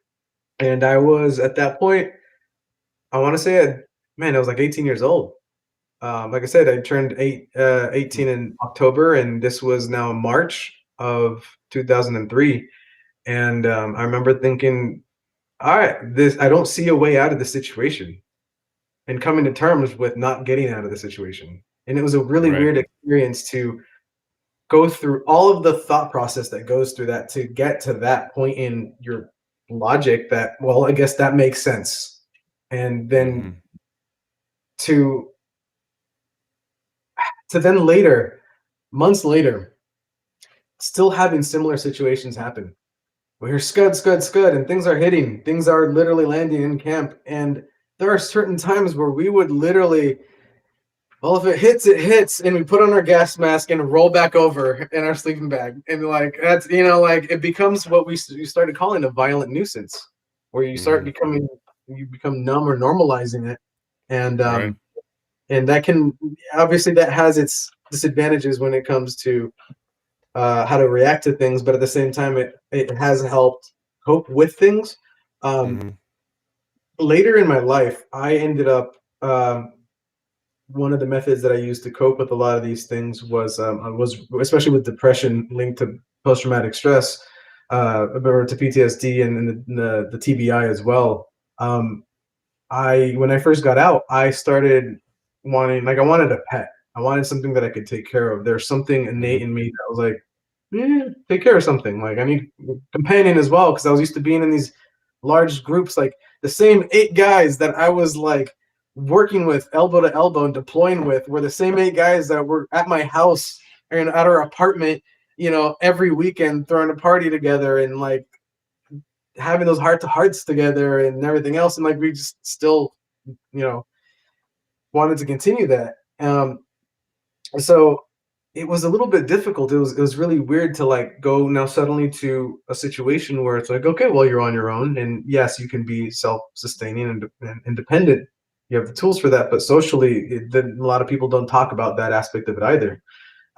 And not realizing that it was something that was missing immediately because of the immediacy of it. I had just left the base. I had just left this enlistment. I had just left. A lot of time for me, it was interesting because of that stop loss. A lot of my friends ended up leaving before I did. Those who did a single tour, a lot of them Right. ended up leaving because they re-upped and then went to another MOS or did something else. Um, Mhm. but yeah, it was just this aspect of wanting to figure out what to do. So I ended up wanting to like, okay, get a dog or something. In the apartment I was at, they're just like, no, you can't have animals. I'm like, all right. They're like, get a fish tank. My buddy's like, hey man, I got these 2 turtles someone turned in at work. He worked at like Petco or something. He's like, do you want them? I'm like, sure. I still have them to this day. At least one of them. One of them we released and we lived in Louisiana. That's a whole Mm. other story we can get to. But we but we still have them, and it helped me even though I was depressed, even though I didn't want to do things, even though I felt so difficult to motivate myself, to push myself, to find a reason for a lot of things that I previously enjoyed, or even trying to push myself to enjoy the things. Like I feel like I forgot how to relax, how to be at ease. Um, Oh, totally. Having the animals, it was a life that I had to be responsible for, and thus didn't give a damn how I felt. I had to feed this thing. I had to clean this thing. I had to Right. like it pushed me to have a responsibility, and like I said, I still have them over the years. My wife and I, we have turtles, lizards. I actually have a few reptiles that I actually encountered when I was out in Iraq that Mm. I didn't get them from there, but I ended up um, finding them in shops and stuff when I was out in San Diego. Now as a civilian, like I remember these guys, and I've been raising those guys for like 12 years. Oh, Um, that's cool. yeah, so at one point when I was in college, myself and a roommate and my girlfriend, now wife, she counted once, and I think we had 72 animals in a 3-bedroom townhouse. But it didn't look like it. It didn't feel like it. It was a lot of small things. We had newts. We had Damn. we had frogs. We had geckos, different species of them, all sorts of things. We All had at the same time? yeah, all at the same time. All at the same time. We had, I think, like maybe 8 aquariums throughout the house, and like we all kept them like really clean and everything, so like people would come in and be like, it's like a show, it's a museum. And we had I put together one really big 6-foot one, with that I converted the stand into a terrarium for bearded dragons and stuff. And we kept making the running joke that like every time we have people come in, like repair guys or anything like that, they stop and look at all the animals for half an hour. I'm like, if we ever get robbed, we're gonna find them staring at all the animals. But yeah, that was a That's real big funny. helpful thing that became a big part of my life, you know? No, it's important, man. Yeah. But yeah, I think at a certain point, towards the end of my military career, again, I really enjoyed that aspect of training and teaching, and I really found a knack in the martial arts program that the Marine Corps had. It was just something that really I was drawn to athletic aspects of it, but there was a lot within the Marine Corps that they really drove home a lot of this warrior ethos, a lot of these situations that happened historically within Marine Corps history, a lot of training of the mind as much as the body, and really emphasizing like engaging that thought process before anything else. So Mm-hmm. I really was drawn to that, and so I ended up becoming a martial arts instructor for my unit. I went and trained, and we did this thing where essentially we, you know, eat, sleep, and breathe it for at least 2 weeks, and then you go through Mm-hmm. your exams and stuff like that, your practical application, which you got to imagine. Like I think it was one of those situations where you can essentially just like ring the bell and be like, I'm out, and just like you're allowed to Mm-hmm. just go back. Right. And our starting class, I think we started with 52 people, and day 3 we were down to maybe somewhere around 30. By the end of the first week, the 5th day, I think we're down to 17, and our graduating class was only 10. You know, one of which was actually one of the women Marines that got a lot of flack for even trying.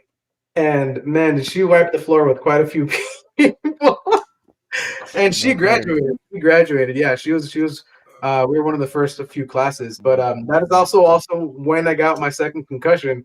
My other 2 concussions were in theater. My second concussion was during this training, and where is something super dumb. But long story short, I ended up falling back and trying to recover in this dumb way. I ended up smacking my head against like the one telephone pole in like an otherwise empty field.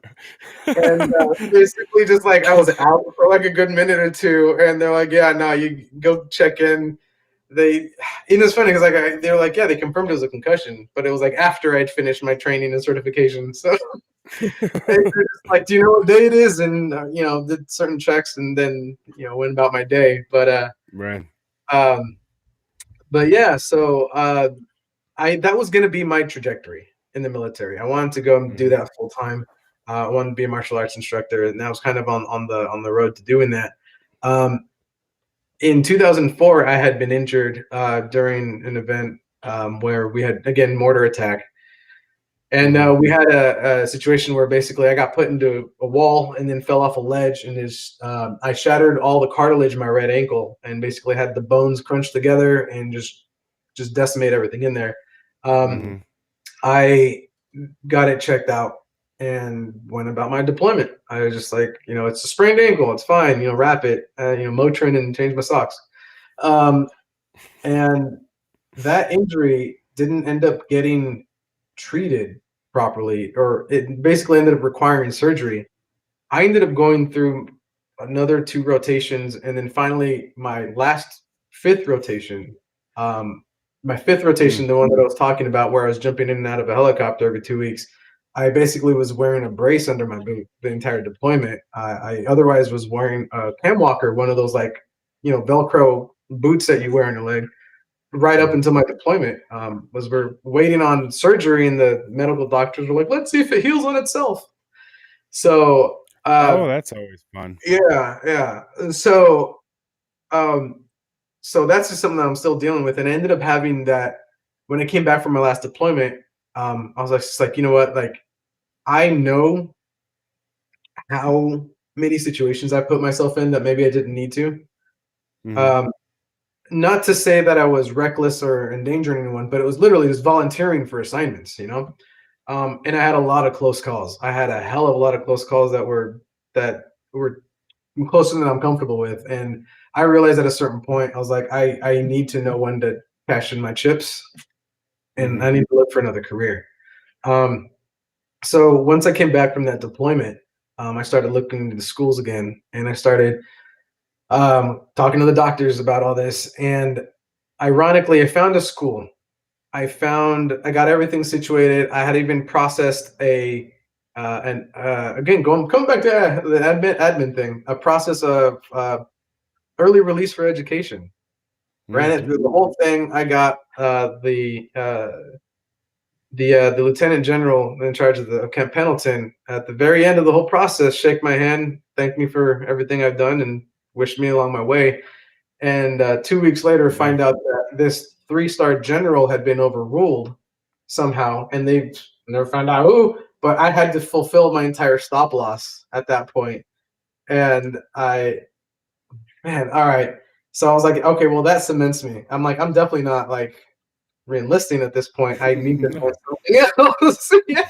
Right. Yeah. Right. So yeah, and again, it was just the one of the reasons was like, oh, it was either like a medical thing, or and it was weird because I didn't get medically separated. I received an honorable Right. discharge. I'm like, what the hell was the holdup?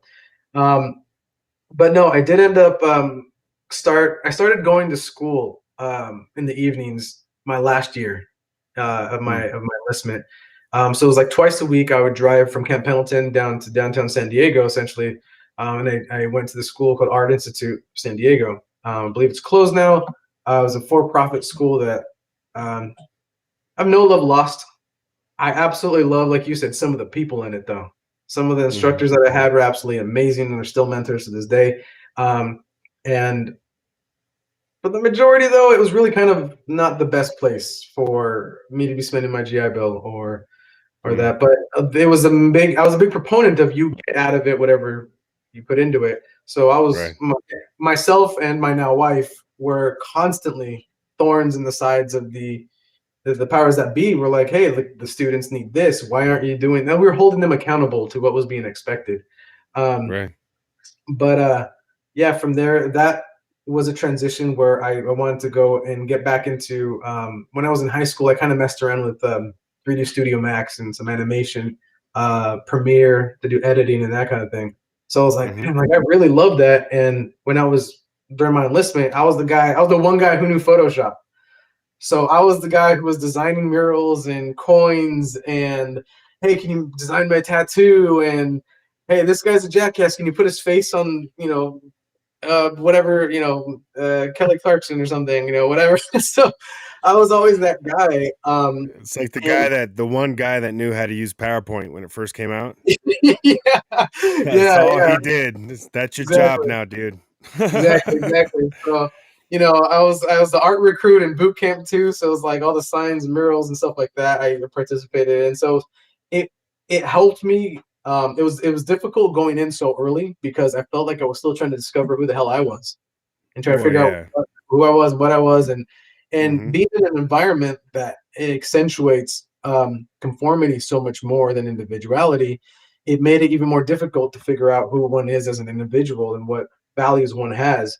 Um, Again, I felt the advantage of being able to go in with some of those already kind of set, or not set, but like established where I wanted to take them. So when something came along that kind of matched, it just augmented it rather than trying to learn something, I guess. But it was a weird Right. time because I remember talking to a few people, and it was just like, man, I kind of not regret, but like it sucked that I was hanging out with friends my age that were going to San Diego State and having or UCSD and having these more typical college experiences. And I remember thinking, man, I wish I had that. And well, here I go off to the sand again. Crap, fuck my life. Like, and I remember the second time that I was out there. The first time I was out there, I was proud and I was excited. I came home. I wasn't too worse for wear. And the second time I got out there, I'm like, I remember I was patrolling this one particular, like walking along this one area that I had been my previous deployment, and it hit me. I'm like, how in the hell did I get back here? Like, I thought, like, what the hell? Like, at that point, one of the big things was, yeah, you deploy. Once you deploy, like, you're good. Like, yeah, you've served your time and blah, blah, blah. And, like, it wasn't, nobody was expecting to be asked to go back again and again and again and again. Right. And there was no end in sight, No. And I think that's what, over time, to your point, was the wearing of the troops, and where you had a lot of people who were there for the right reasons and trying to do the right thing, and then over time being asked to do your fifth deployment, it wears, and Yeah. necessarily it would have to, and to have to expect kids who, if at 19 are heading over there, to be at 21, 22, asking them, no, we need 3 more years from you. Yeah. It's hard. So let's see. Oh, excuse me. So what we're gonna do is, you wanted to take a break? Yeah, just quick. You want to grab some beer? Yeah, grab another Yeah. beer and So let it go. I call. okay. So excuse me. What we will do is, why don't you go ahead and do that? Don't forget to mute your mic and your camera and all that fun stuff. We don't. But yeah. So while he's doing that, what I will do is I will try to entertain the masses. How you guys doing? It is Sunday. It is the last Sunday of May. We're almost done with Military Appreciation Month, and I want to thank you guys who have been retweeting and liking all the stuff that I've been putting on Twitter, the stuff that I've been doing over the course of the month to try to bring attention and awareness to not only our active duty military, but our veterans as well. Some of the highs that we go through, some of the different things that we enjoy, that we will always, forever and always take with us, is a pleasant memory. We have those times that are less than fun to remember, and this weekend in particular is one of those times that,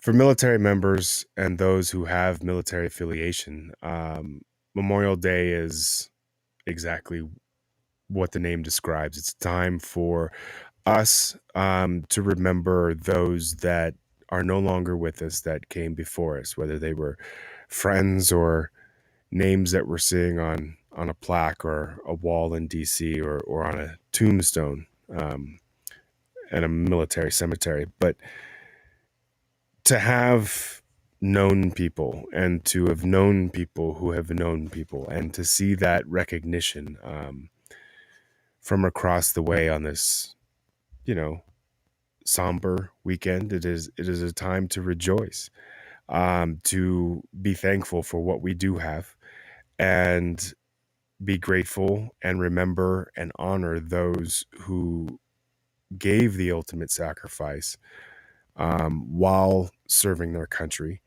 in uniform,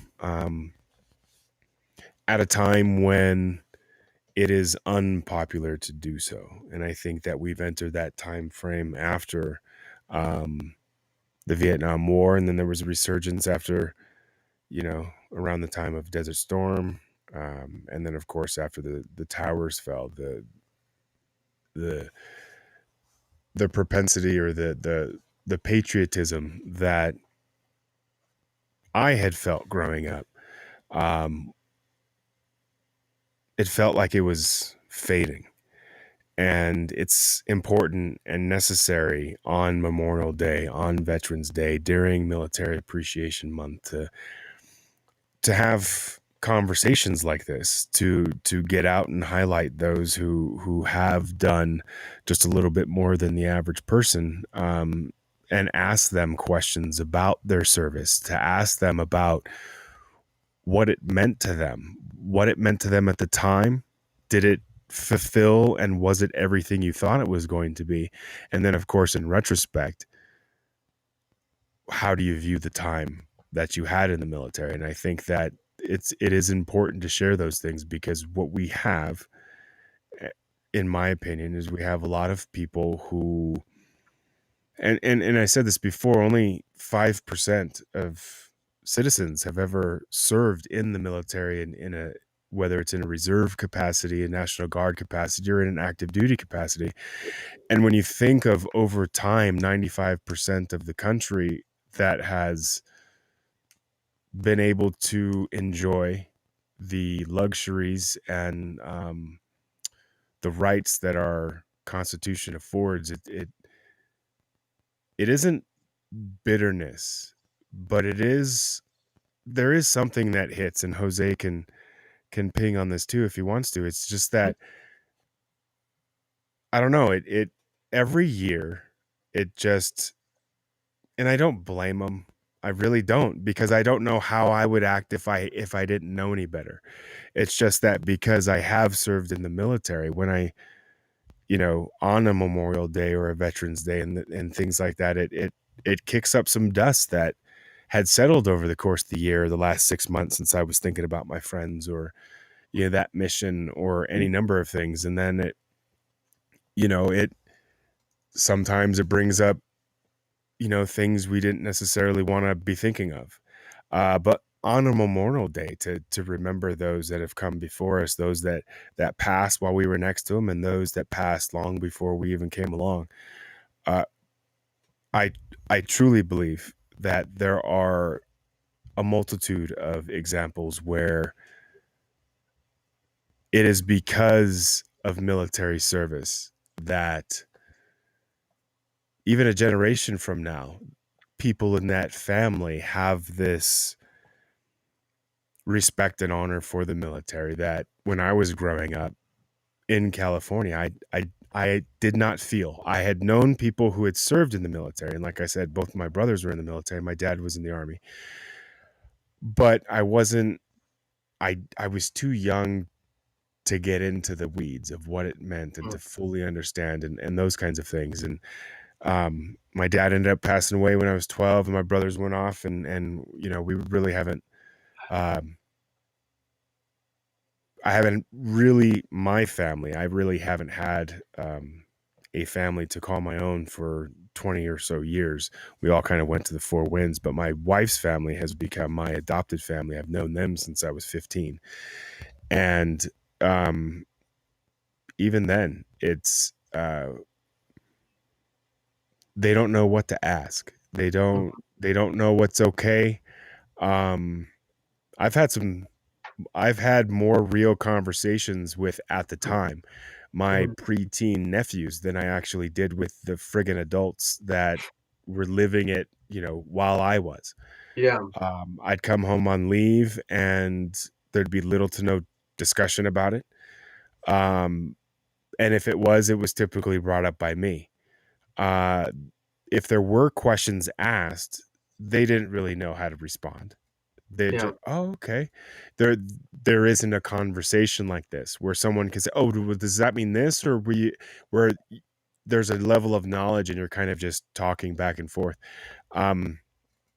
It's important, especially if you don't have military affiliation, to if you can reach out, if you are so inclined, to just hear stories. Then a lot of it is just that, is sitting around and just putting a microphone in front of someone and saying, it's your time, dude, go.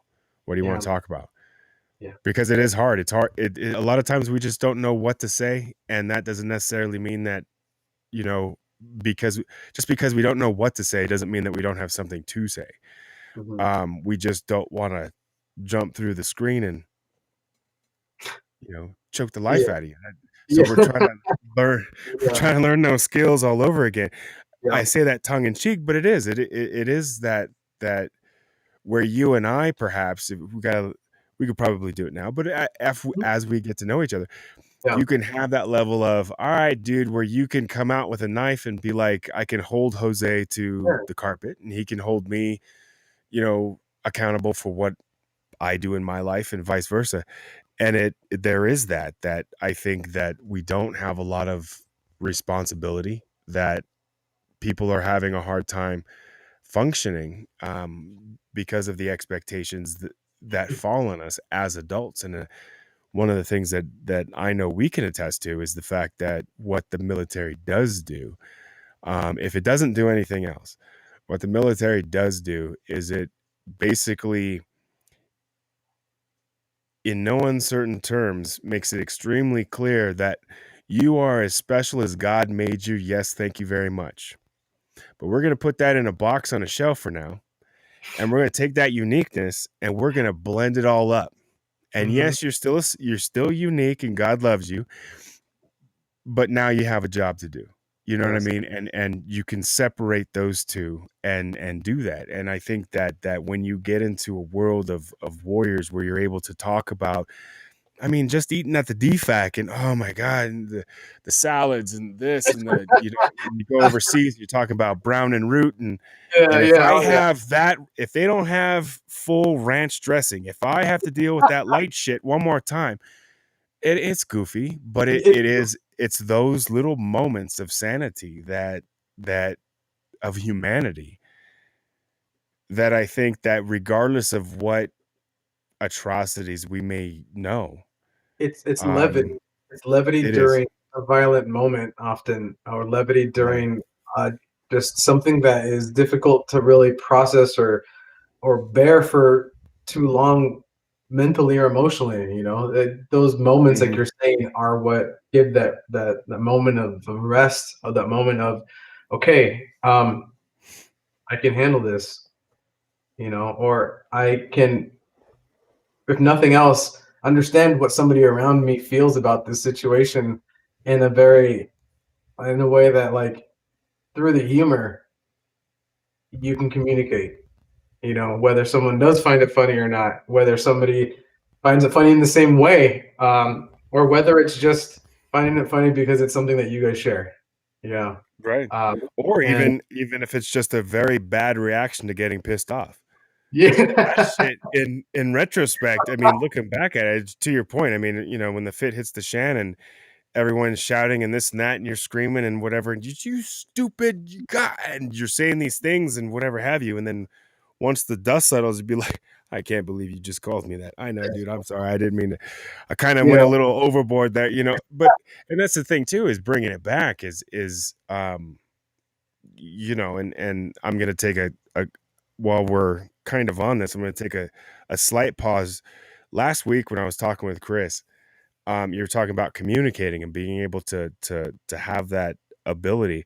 While I was talking with Chris, this term came up, and although in my head, and this is one of the things I have to get used to as a podcaster, in my head I knew what I was saying, but it didn't come out, and so you only got a part of it. And trying to be better at this, I was re-listening to the podcast, and I got to the point where I should have said, so while I was in Kuwait, the Kuwaitis have this term for the third country nationals, those who aren't Kuwaitis and aren't US or allied military troops. They call them Hajis.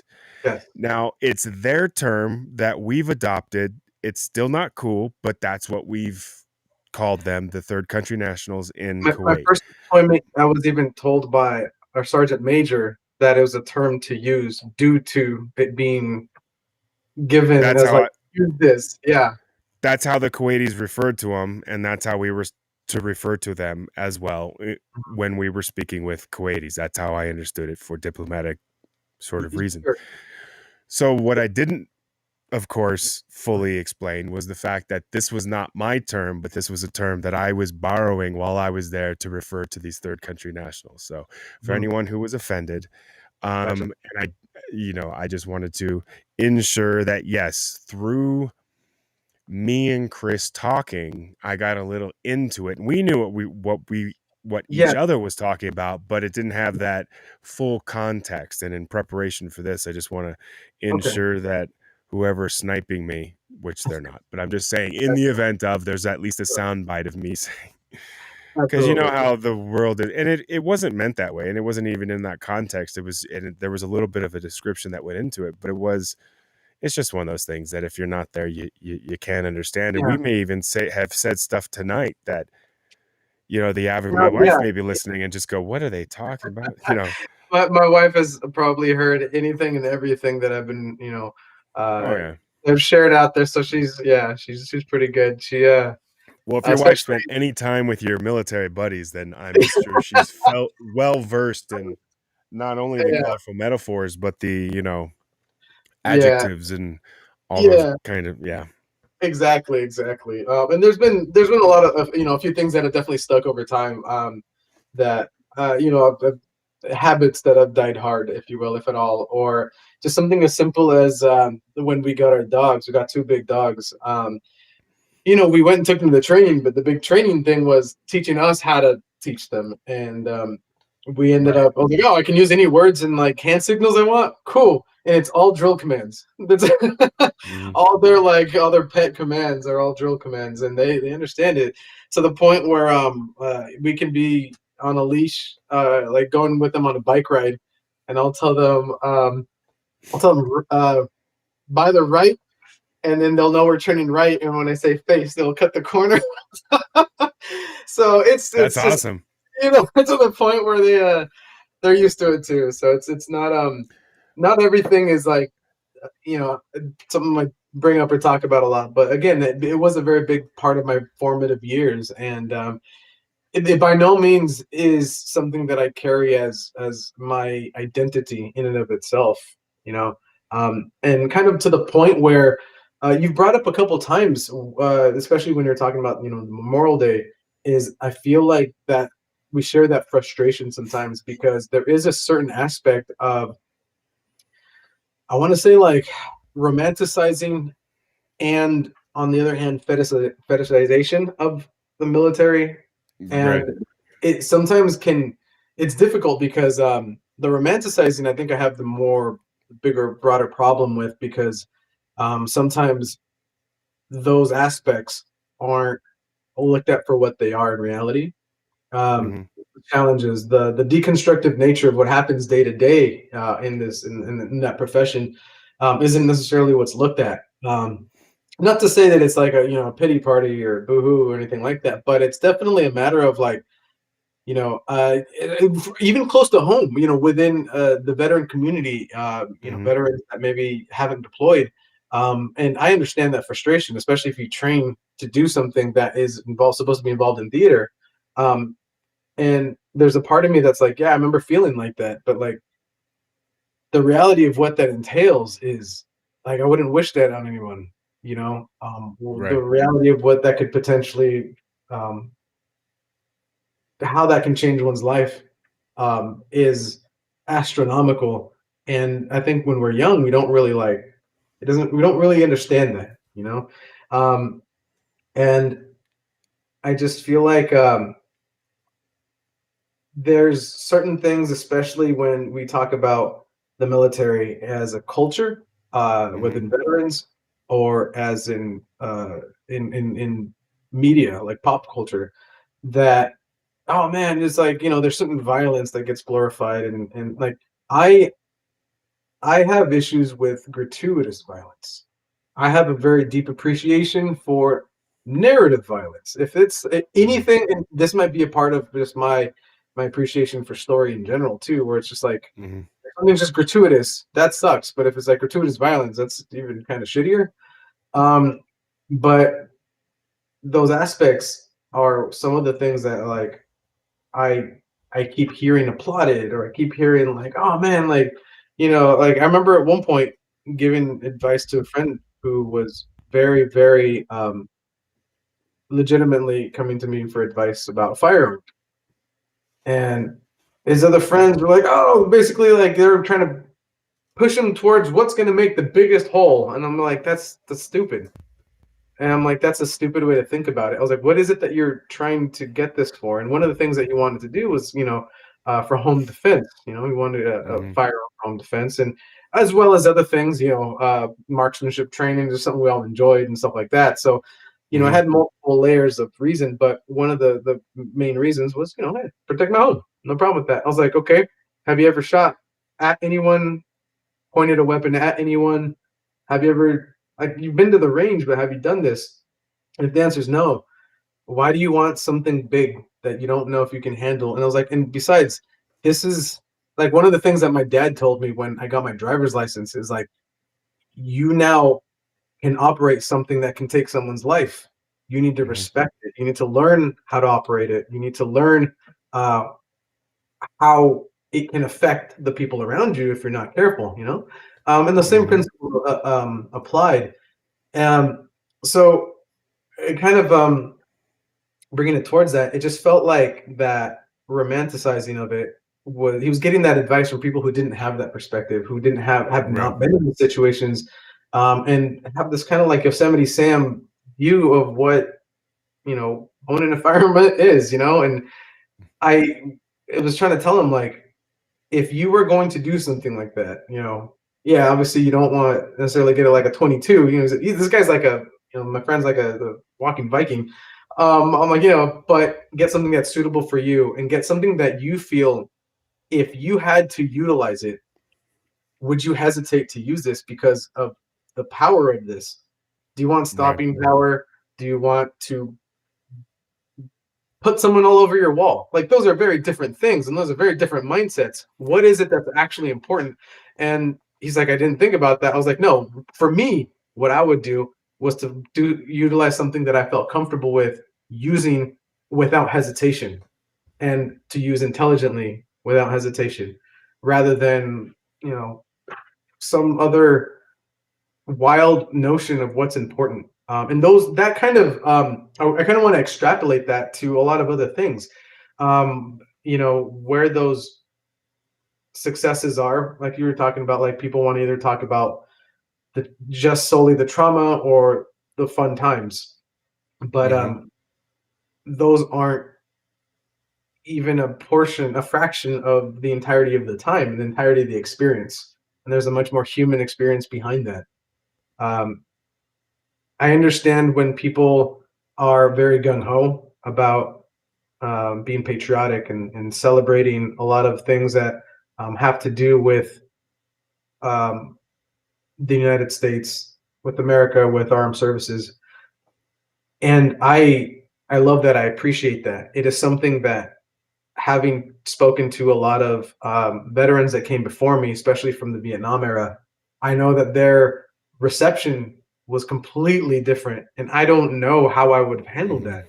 I have Right. no idea, but it's a reality of something that happened, and it's a reality that I feel fortunate that that public mindset has changed since then, and I want that to not be the only thing. One of the things that I have with certain kinds of fetishized or romanticized, for example, patriotism, is that you can do no wrong. And I think that truly patriotism, or the respect for someone as an organization, as a country, as an individual, is to be able to acknowledge when something also needs to be approached and held accountable and fixed Right. or improved or assessed. That it's not just the rah rah go team. It's the what can Right. we do better? And I think that's part that is the one of the important parts of having conversations like this, is that we're human, Yeah, and a lot of us are flawed, and we will continue to remain flawed until the day we die. And then you take those flawed individuals and you put them in very shitty situations and ask them to do very shitty things, and then expect them to just go back. Obviously, we were all there because we wanted to be there. absolutely.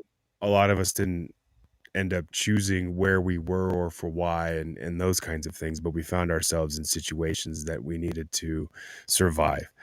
And for the lack of a better term, here we are on the other side. What do we do with that?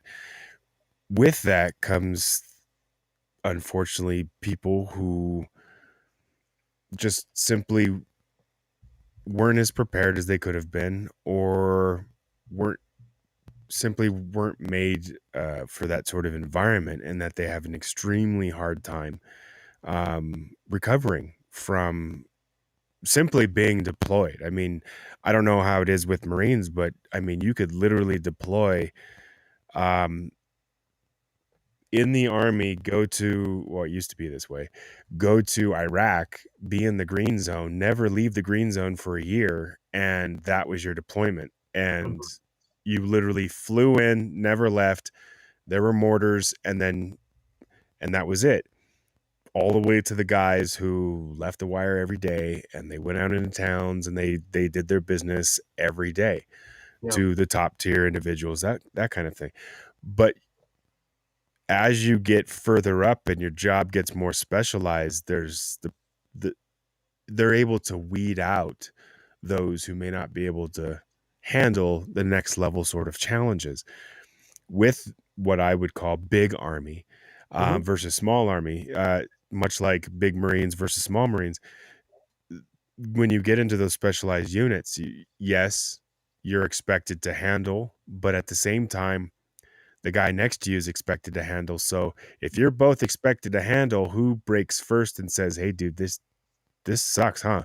To where you break that, and then you're able to have that, yeah, this shit sucks, and you have that little back and forth of, and you're able to just a little bit of release valve, and then you're like, okay, I feel human again because I had that contact. Let's go out and do horrible things, and then the sun sets. The day, the next day begins, and you start all over again.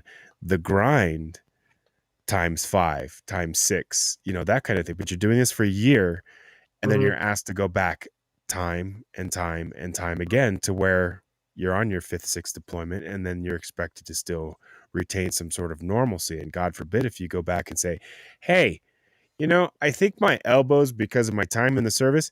No, it's not. Really? So, okay, so that one time where I fell and like my arm went the completely other way, that had nothing. No, okay.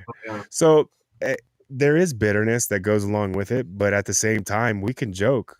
You just say, yeah, our health, it was free healthcare, shitty healthcare, but it was free, and it was there, and we could count on it. And was it going to be stellar? Were we going to have the best dentists in the world? No, but we had dentists, and it was just, I don't know. It was purposefully going through some very shitty shit to get no t-shirt, crap pay.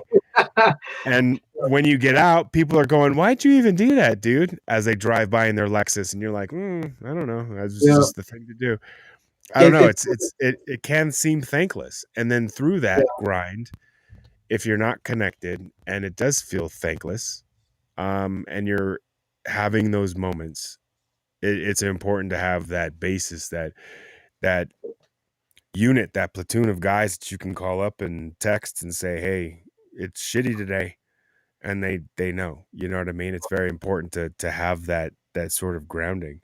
But with that, while I'm on this topic, because I think it's something I want to make sure that I touch on again before we wrap up here, is stackup.org. So for those of you who don't know, if you're following on YouTube right now, bless your heart, thank you very much. You can open a new tab, and you can mute this tab, open a new tab, go to Twitch, and if you look for me, 97 Bravo, spelled just like it is there right on my name, scroll down a little bit, there's a panel there for stackup.org. What it is an charity organization that raises funds to try to send troops overseas and veterans gaming stuff to help both with the lead up to what could potentially become mental health issues, and then helping on the other end when the troops finally come home and they've left the military and they're still dealing with some of those ghosts. It helps people bring people together through gaming, so that you can have that competitive nature as well as you can communicate, because we all know that you can chat through all that stuff. while you're playing golf with your dad, while he's over there and you're on this side of the country and doing all that stuff. It's great and wonderful. What it also does is what they found is it helps set the groundwork to prevent suicide. And veteran suicide is one of those things that's near and dear to my heart as far as, wow, 22 a day, and yes, it's not every day, but on average, that's a lot. And more often than not, they are men. And more often than not, they are those types of men who most people don't think need help. Unfortunately, they are the rocks. They are the stoics. And unfortunately, those guys have a lot of stuff going on the inside too. And sometimes it just doesn't manifest in the way that we like. It's not as warm and fuzzy or approachable or things like that. And it's important that we reach out through gaming and through situations like this where I could talk with my man Jose for the very first time and get to know him. He can grace my presence and allow me as an Army dude to be in the presence of a Marine, and we can share good times and have fun and talk about crap things, but also talk about fun things and the nerdy things and those things as well. But again, if you go to stackup.org, if you like what you see, read a little bit about them, go to the frequently asked questions. I've raised my goal from $500 to $1,000 because at $1,000 we're able to send a crate overseas to one of these lovely men or women who are deployed, who are into games, that we can send them a little something. And I think that that's extremely cool. So if it moves your heart, go to stackup.org. In the description, if you're on YouTube, if you scroll down in the description, there should be a link to my my fundraiser page. If not, you can go to my Twitter. I know it's on my Twitter account. And let me do these cool things because I just figured out how to do this. If you go to Twitter, you can follow me right there. And the last few things that I tweeted about will include my fundraising page and all that good stuff. So yeah, I'm very bad at promoting, as you could probably It sounded good, man. But yeah, I am here live with Jose. And this is the thing, is that Jose and I didn't meet until today. We've talked a little bit, both through DMs and then through emails, but we didn't actually meet. I was introduced to Jose from a gentleman named Yoshi, who I haven't met yet, who is moving, but was also in the military. And I wanted to talk to him, much like I'm talking with Jose. And he said, look, I'm moving. But I got this friend. But I got Yoshi's information from our good friend Ro with the Scarif Scuttlebutt podcast. And those guys they're a special crew. And so when I put something out earlier in the month, because I liked what happened with Brad when I interviewed him last month, and I liked how I felt, and I love the direction of what I kind of, as we were talking, I was coming up with ideas, and it was just a direction that I wanted to go. And I think it's important that we highlight the sacrifices and service of our military members, to include the military family members, those that served without wearing the uniform. We ask them to do so much and take care of so much while we're gone that a lot of them, it's like they're actually serving too. And by all rights, they usually are, but it's important. And I wanted to highlight the careers and the jobs and the different branches of the military to basically show the people we're absolutely just like them. We had a different job for a little bit, and we can like, the goofy stuff and hang out with friends and talk about Batman and exactly, and nerd out about different things and argue about, what's going to happen in the next season of whatever. And because that's what we did. I mean, when I was over there, I can't tell you how many times, during it, where you're just bullshitting about some movie or whatever, or some guy just got a box of movies and you're like, can I borrow one? Because man. so we're But again, sometimes it's one of those things where just being a veteran in and of itself is enough of an issue for people. They either politically or just they Yeah. just don't feel comfortable. They just never been around people in the military. And Yeah. yeah, there are times where I don't necessarily probably look or act like the fuzziest, most approachable individual that. And even sometimes on Twitter, there are things that rile me up, but at the same time, it it's an outlet.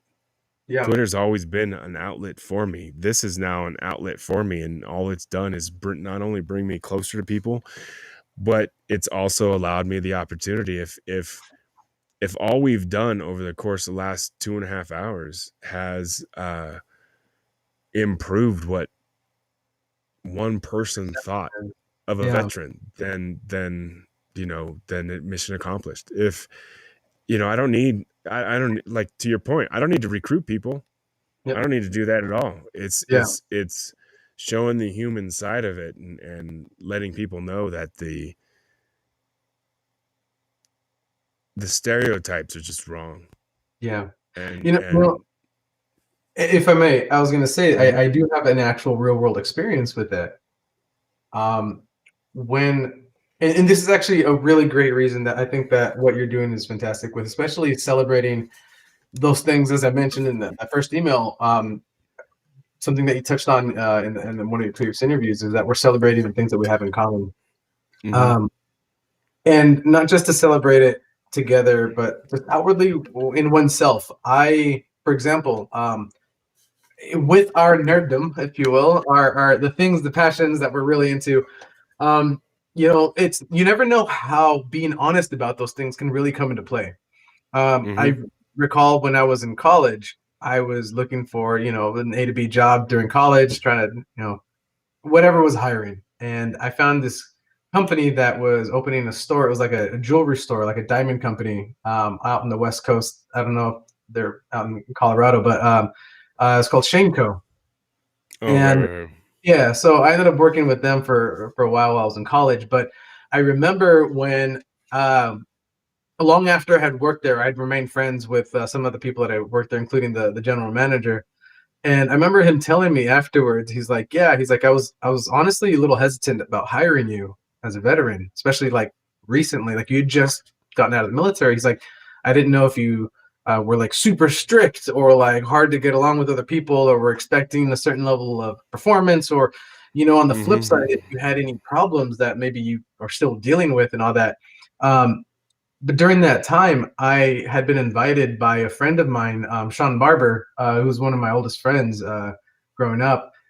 He had invited me to help him. Essentially, we were doing this. He worked at an anime convention where we helped with a video editing contest, and we helped one of the main stages, and we kind of applied what it was all volunteer for the most part, and it was us applying whatever our expertises were to this convention. And it was big. At one point, during my tenure there, I think I was there for 8 years. We were like 11, 10,000 people, just for like a single day. Mhm. Um, but he's like, "Yeah, I saw that was on your resume." And I thought, nah, like this guy likes something I like. Like he connected, he knew what it was about. He's like, nah, this guy's cool. Like this guy's suddenly we Mhm. related over something. And Mhm. again, it doesn't always have to be, yeah, you want to put your best foot forward, but you'd be amazed. The old adage of like, oh, the deals are made on the golf course. Well, it's not because it's the golf course, it's because it's time that people can spend getting to know each other on a personal Right. level over something Mhm.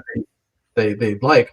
Oh, So yeah. that in of itself was like one of my like a very direct early experience to like put something out in public that I was proud about, that was a part of my life that had nothing to do with my military experience or identity or anything to do with where I was trying to go next. But it was something that I got involved with, I volunteered with, and um, it being able to express that part seemed to put someone else at ease. Mhm. It was super weird. Speaking of Yoshi, I remember a few years ago, um, we had posted on Facebook that he and I were like gym buddies. We worked at the same company for a few years, and they had a gym inside the company, and we were kind of helping each other out. And we had another guy, again, the big Viking friend, Keith is his name, was a fantastic friend. Um, we were basically we were working out and everything together and giving each other advice, and like it seemed like that was expected of us. And one day we Mm. posted some pictures of us playing Magic the Gathering, and everybody was like, their brains were like, I was like, yeah, like why is that weird, man? Like, so we're able to bond over that. But yeah, those perceptions of what it is to be a veteran or to have had certain Right. experiences, um, it it it definitely bears to stand that like being able to talk about these things is not only going to bring you closer to other people within those communities. It can give you a sense of catharsis, an outlet, like you were talking about. Um, Things that help you process things that you feel you need to process, whether it's a personal experience or sometimes issues in other aspects of your life. Um, Right. I've found no shortage of value with communicating with people over the things that I like, um, especially when on the sheer just chance. And this actually was one of the things that happened with Yoshi and myself. It's that we were working at a company, and I can't remember what happened, but accidentally somehow, again in this case, the Magic the Gathering thing came up, and he's like, Hmm. "Wait, you play?" And I was like, "Yeah, I used to play like back in high school, maybe like in college." And then like, it's not like I got bored with it. It was just like there wasn't people who were also actively doing it, and Right. that was fine. And then suddenly he's like, "Oh, I play," and then suddenly it's like this company of like 52 people at a time, suddenly there's like, oh, I play in the background. Oh, you play, blah, blah, blah. And then it's like suddenly we have a community of people that, even though we have different experiences, we're able to nerd out together. And I don't know, it helped. It helped lead to conversations that were very healthy. It helped lead to friendships that were very healthy. So I definitely can't understate that, the importance of those aspects, um, especially when it comes to burnout. Like I Mhm. experienced a lot of burnout in the military, and I experienced a lot of burnout in the visual effects industry. And having something that is not related to your everyday responsibilities that aren't part of your job, living life and paying bills and whatnot, something that's not directly related to your work. Again, that was another benefit that I had with the reptiles, is that I was able to put my mind towards something completely separate, and to a certain extent almost help me compartmentalize those stresses. Right. uh, Right.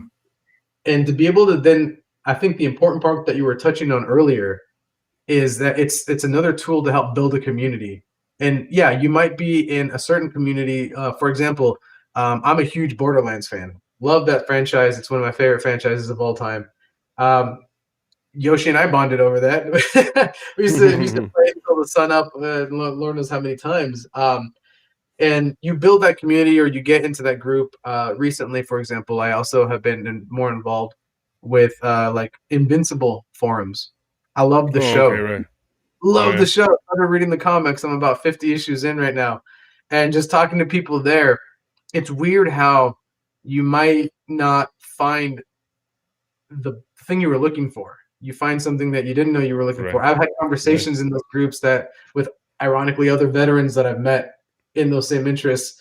And then suddenly it's like, yo, like there was something that happened, or there's something narratively that led to a conversation. Maybe we disagreed on something, and then that led Mhm. to a realization. For me, it's all about understanding, building Mhm. understanding of myself and of the people around me. Um, Well, it also so yeah, feels there's like value. there are times though that and to your point that there are valid concerns, and I've had them with vets and even family members of vets, that whether they're Gold Star families or not, there can be just crap experiences, Yeah. and there are times where, just like you, I mean, it just seems like at one thing after another was just not, it was just just lined up, just the odds stacked against you, that sort of thing. And and I know that there are people who just feel that their life since leaving the military has been less than, and it's been that this, not necessarily chip on the shoulder, but it was like I was a Marine, that kind of, not attitude, but it's the direction. It's the but don't you know what I did sort of mentality, and they've Sure. unfortunately got stuck, and life is continuing on, and they're still where they were at when they got home from their last deployment 10-15 years ago. Yeah. And that is what I'm trying to help with as well, is to reach out with those individuals who, because I went 15-16 years without identifying that anything was even wrong. Yeah. Well, Yeah. less than that, probably 13-14 years, that anything was even wrong to begin with, that my wife was crazy for even asking. I understand Um, that. Yeah. and it took that much time for me, and I needed to mature as well to be in a position for me to even hear it. I couldn't have heard it a day before I could have. And it Yeah. wasn't until the day that I could actually hear it that I was prepared to move forward. And in recognizing those aspects of it, I think that I don't think necessarily I'm the person to be doing it. I just think that someone should be doing it and reaching out and saying, "Hey, let's talk. Let's share some funny stories." And yes, they're just like us, and yes, they had different jobs, but let's not just keep it to a month, 1 month out of the year, and then maybe one Thursday in November that we talk about our military. Mm-mm. Uh, it Should be an ongoing thing. again. Well, yes, it's again, it's not to put them on pedestals, because I could name 10 guys off the top of my head I wouldn't trust, at all. Yeah, But absolutely. I wouldn't trust them with my daughters, but I would trust them with my life. Yeah. You Yeah. know what I mean? I know And what you're saying. it is that thing, and we need them. The world needs people. The country needs people like us, break in case of war, because 95% of the country is not prepared, willing. They don't even know what it would, for a lot of But it cases, would be great. wouldn't even know what it would take, right, Yeah. to get to a point where you are okay with doing what needs to be done. Um, and once they've recognized that, I think that they can begin to appreciate and come to terms with the fact that it doesn't make non-military affiliated people less than. It's Mhm. just understand that we are different, and there are going to be times where we're not going to act necessarily the way that civilization wants us to act, Yeah. Yeah. because of what we've done, and we might require special help. We might require a dog or a fish or lizards or any number of things to get us through this time frame. But if you are patient and you look past the Marine hat, or the scars or the missing limbs, or any number of you know trauma that we carry around, whether it's visible or not, if you're willing to get past that, then there's a seat for you. Yeah. But if you look across the street and you see, well, that's a veteran, and you're trying to do everything you can to stay away from us, well, then that's fine. We'll leave you alone. I don't need to chase you. I Yeah. don't Yeah. need any more friends or whatever have you. But if you want to sit down and you want to have a conversation, I'm willing to have that too. Yeah. Yeah. And Sorry, I was not to interrupt, but I kind of no, go want, ahead.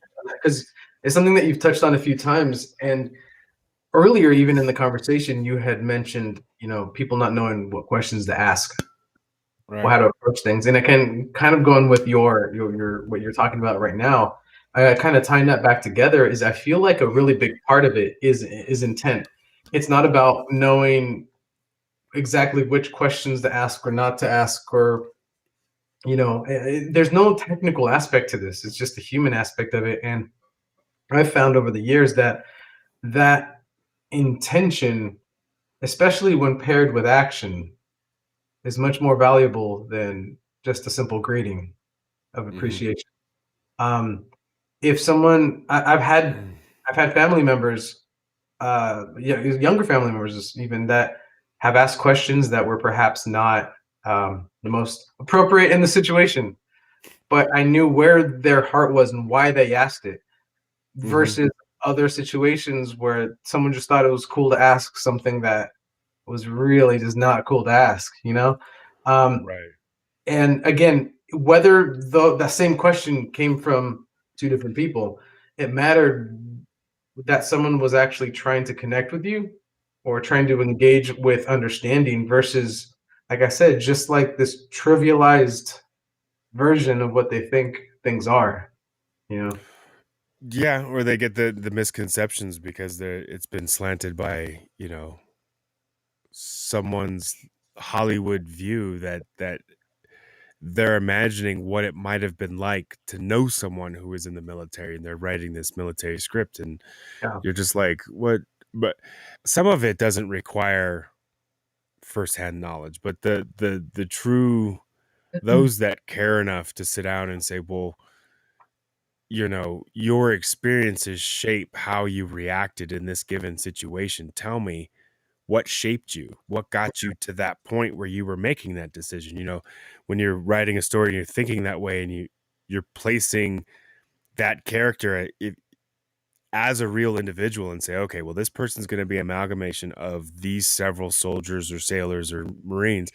Mhm. What shaped you guys in actually getting in there and sitting down? It's not, again, it's not necessarily to say, we are the greatest thing that has ever happened and bow down, because Mhm. I Yeah. could, you know as well as I do, that there are people right now, like I said, I wouldn't trust with my kids, Yeah. but I would trust with my life. You know what I mean? Like, they're not made for kids. They're made for this, Yeah, yeah, that kind of thing. yeah. And business wise, my wife and I have made a concerted effort to, when we're ever doing something, make sure that we have a veteran or two in there as we're shopping around for things to do, if it is all possible. But again, we've made decisions and we've stuck with a veteran, and they're, and it's a shame. And they know as well as I do, though, look, dude, I'm not threatening you, but if you don't come through with, we're going to have words, and I'm going to go on a form right now, and there's going to be about 150 people that are going to know within an hour that, don't go to your guy, to this company to paint your house. Yeah, yeah. Yeah. And that's So like you're saying, like there shouldn't be like this hero worship. I understand the appreciation and the admiration, because not it's something that not everybody can do, and it's not something that even those who can, within those, that not everybody does. Um, right, right, right. but at the same time, it's also just kind of like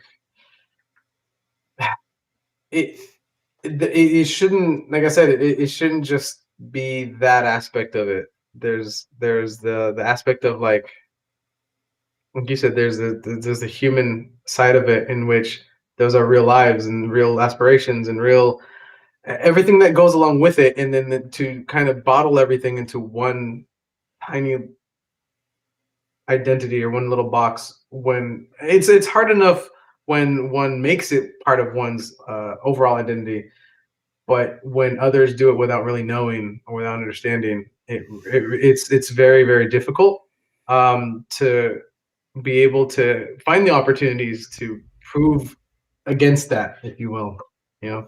Well, yeah, I mean, and much like anything else, you have to put yourself out there. You have to Mhm. be willing to admit that you don't know what you don't know, and at the same time, much like anything else, if the vet is closed down to it, then they're closed down to it. And you're just not going to sit there and say, well, 97 Bravo said I should come up and say hi to you. And no, no. Yeah, But at the same time, it's because when I was growing up, I had a disdain. I had members of my family that were in the military, but there was a level of disdain that I equated with military equaled stupid. And for mm, some reason, growing up in California, that's how it was beaten into me. And then I find myself in the military, and I'm like, okay, well, how'd this happen? So I knew how I thought of that, and I knew how I was, and I knew how I could only imagine people were seeing me. mhm, And so, although I didn't go out of my way to cause trouble, whenever I was in uniform or I thought someone could recognize me based off my haircut, depending on what town I was in, I would stand a little straighter. I would yeah, walk a little taller. I would hold the door. I would do those things because I knew that I was on. I knew people were watching me. I knew mm, that they could see me from a distance, and I'm not going to flick my cigarette butt on the ground, or there's this cognizance, there's this wanting to give a good example, set a good example Absolutely. to I'm in uniform and I'm representative of my unit, my country, my branch, that Yeah. kind of thing. And then taking the pride that we would walk around in that uniform and have the same pride when we're walking around like this. Yeah. Some of that was beaten down out of people because they placed all of their worth in who they were. And then when that time was over, they're just wandering souls at this point, and they don't know exactly how to interact with society, and society doesn't know exactly how to accept them just yet because they're like a skipping record. If I And go ahead. Go ahead. I was going to say, just you bring up a really interesting topic there because there's a really nuanced thing that that we can talk about here, which is I feel that one of the things that helped me move forward in not only my life after the military, but in finding out who I am, what my goal is, or what my purpose is that I'm looking for, Mm-hmm. is that I heard some great advice once, which was to not tie yourself to a person, a name, or an organization. Tie yourself to the idea behind it.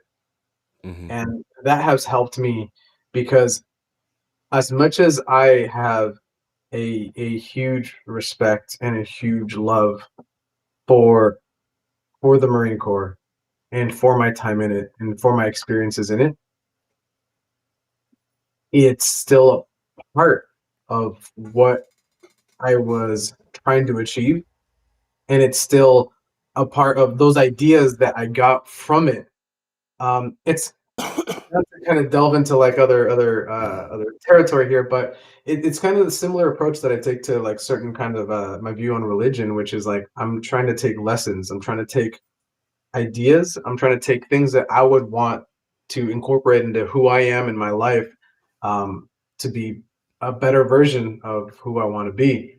So there's a lot of times where people can become distressed because say, oh, back in my day, back in the old core, Right, right. or if it was something as simple as just their own experience within it affecting their outlook of it.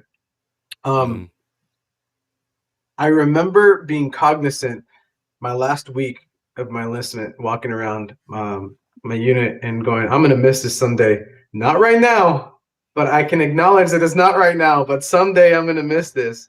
And for the longest time, the running joke was that again, this is some again how you can joke with those that you're comfortable with, which is like, oh man, I'm gonna miss the core.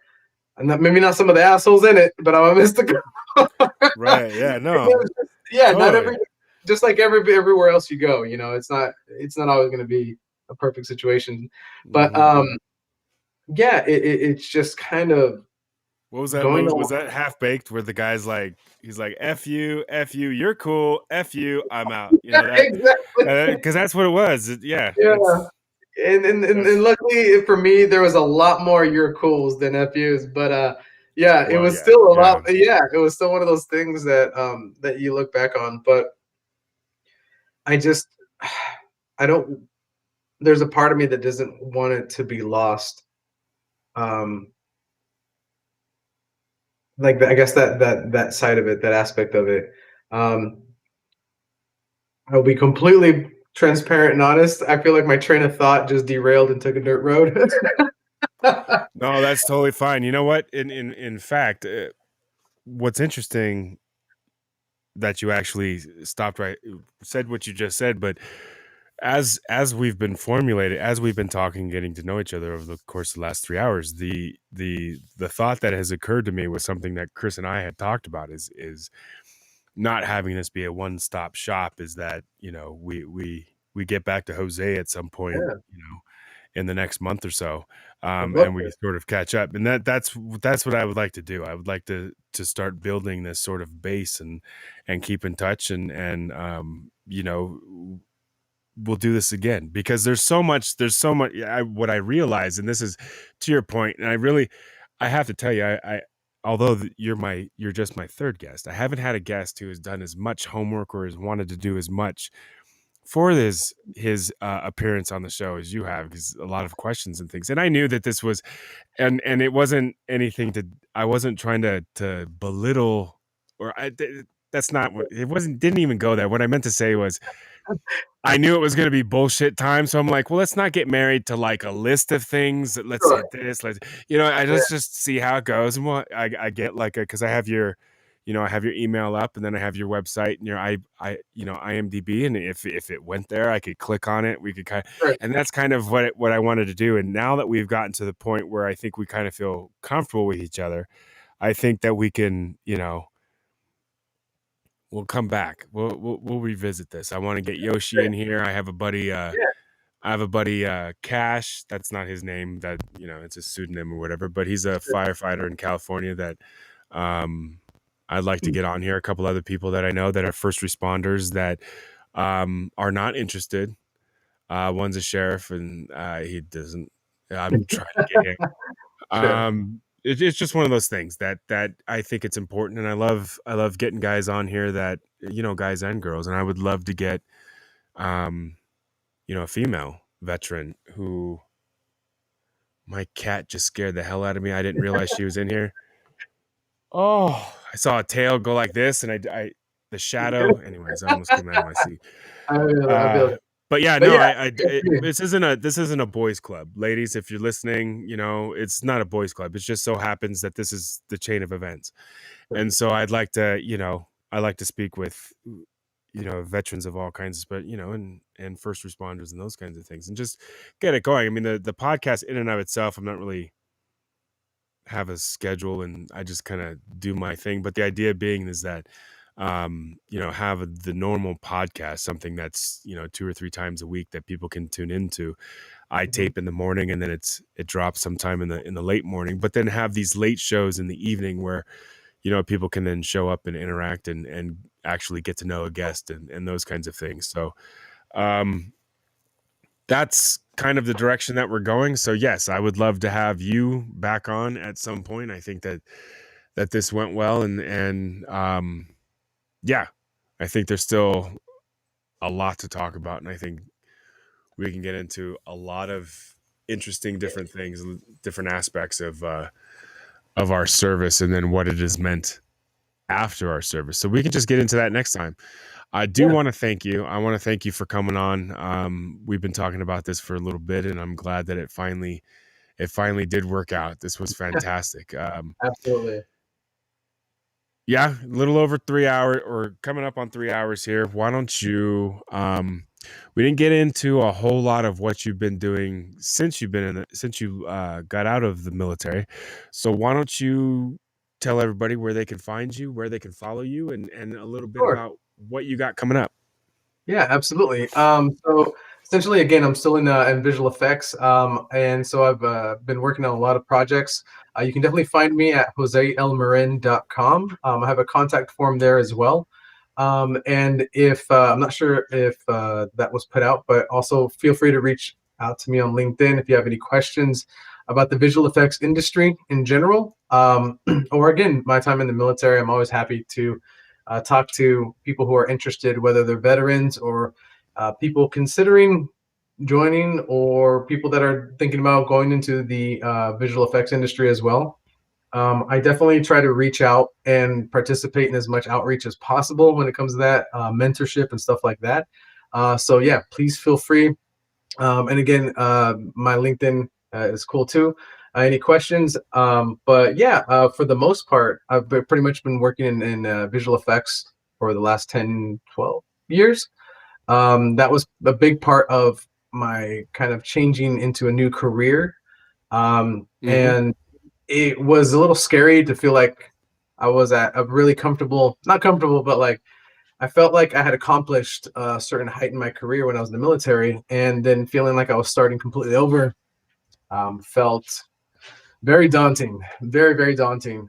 But you know, one of the things that I felt ironically was very beneficial from the military is I had this reputation for being a good worker, being a good artist, And in my eyes, I was simply applying the habits that I got in the military, which is, well, you asked for this, you've set an expectation, so I'll meet that expectation. But being able to do that consistently seemed to draw people's attention. So it was definitely a good thing from the military. Oh But yeah. yeah, again, one of those things. Feel free to talk to me on there if you'd like to reach out. And for the most part, other than that, I'm doing work with the Visual Effects Society, which is a nonprofit group which we basically use to honor those who are in our industry, which a lot of times there isn't as much in the way of recognition or things like that, as well as kind of like mentorship and training, education, and that kind of thing. So yeah, it's pretty much what I'm doing. So if you guys are interested, check that out and send me any questions you might have. Outstanding, outstanding. Well, like I said, it was very cool meeting you. I'm glad that through Yoshi, that we were able to connect and that we were able to bring everything together. I threw up those that are in chat. It should show up both in YouTube and Twitch. We got Jose's website, we got his IMDb, and then that's his Twitter handle there.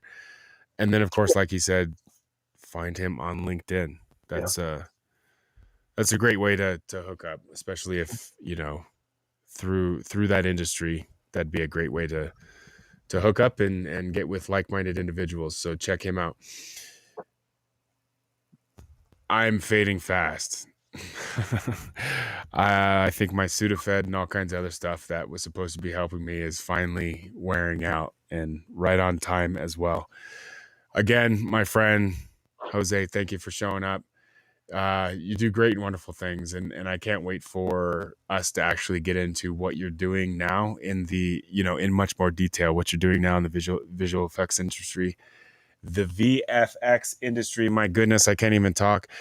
And of course, all of your great and wonderful time in the military. I appreciate you for coming on and sharing with us. I look forward to seeing you again. Yeah, we will do this. We will definitely do this again. Until next time, all right, I'm 97 Bravo. This is the Convergence. Be indomitable, okay? You guys have a good rest of your week. I will try to hook somebody up. Maybe I'll do this again on Wednesday. I'm not exactly sure if that's going to work, but I will get better at the podcast. Either way, I will catch you later. You guys be cool.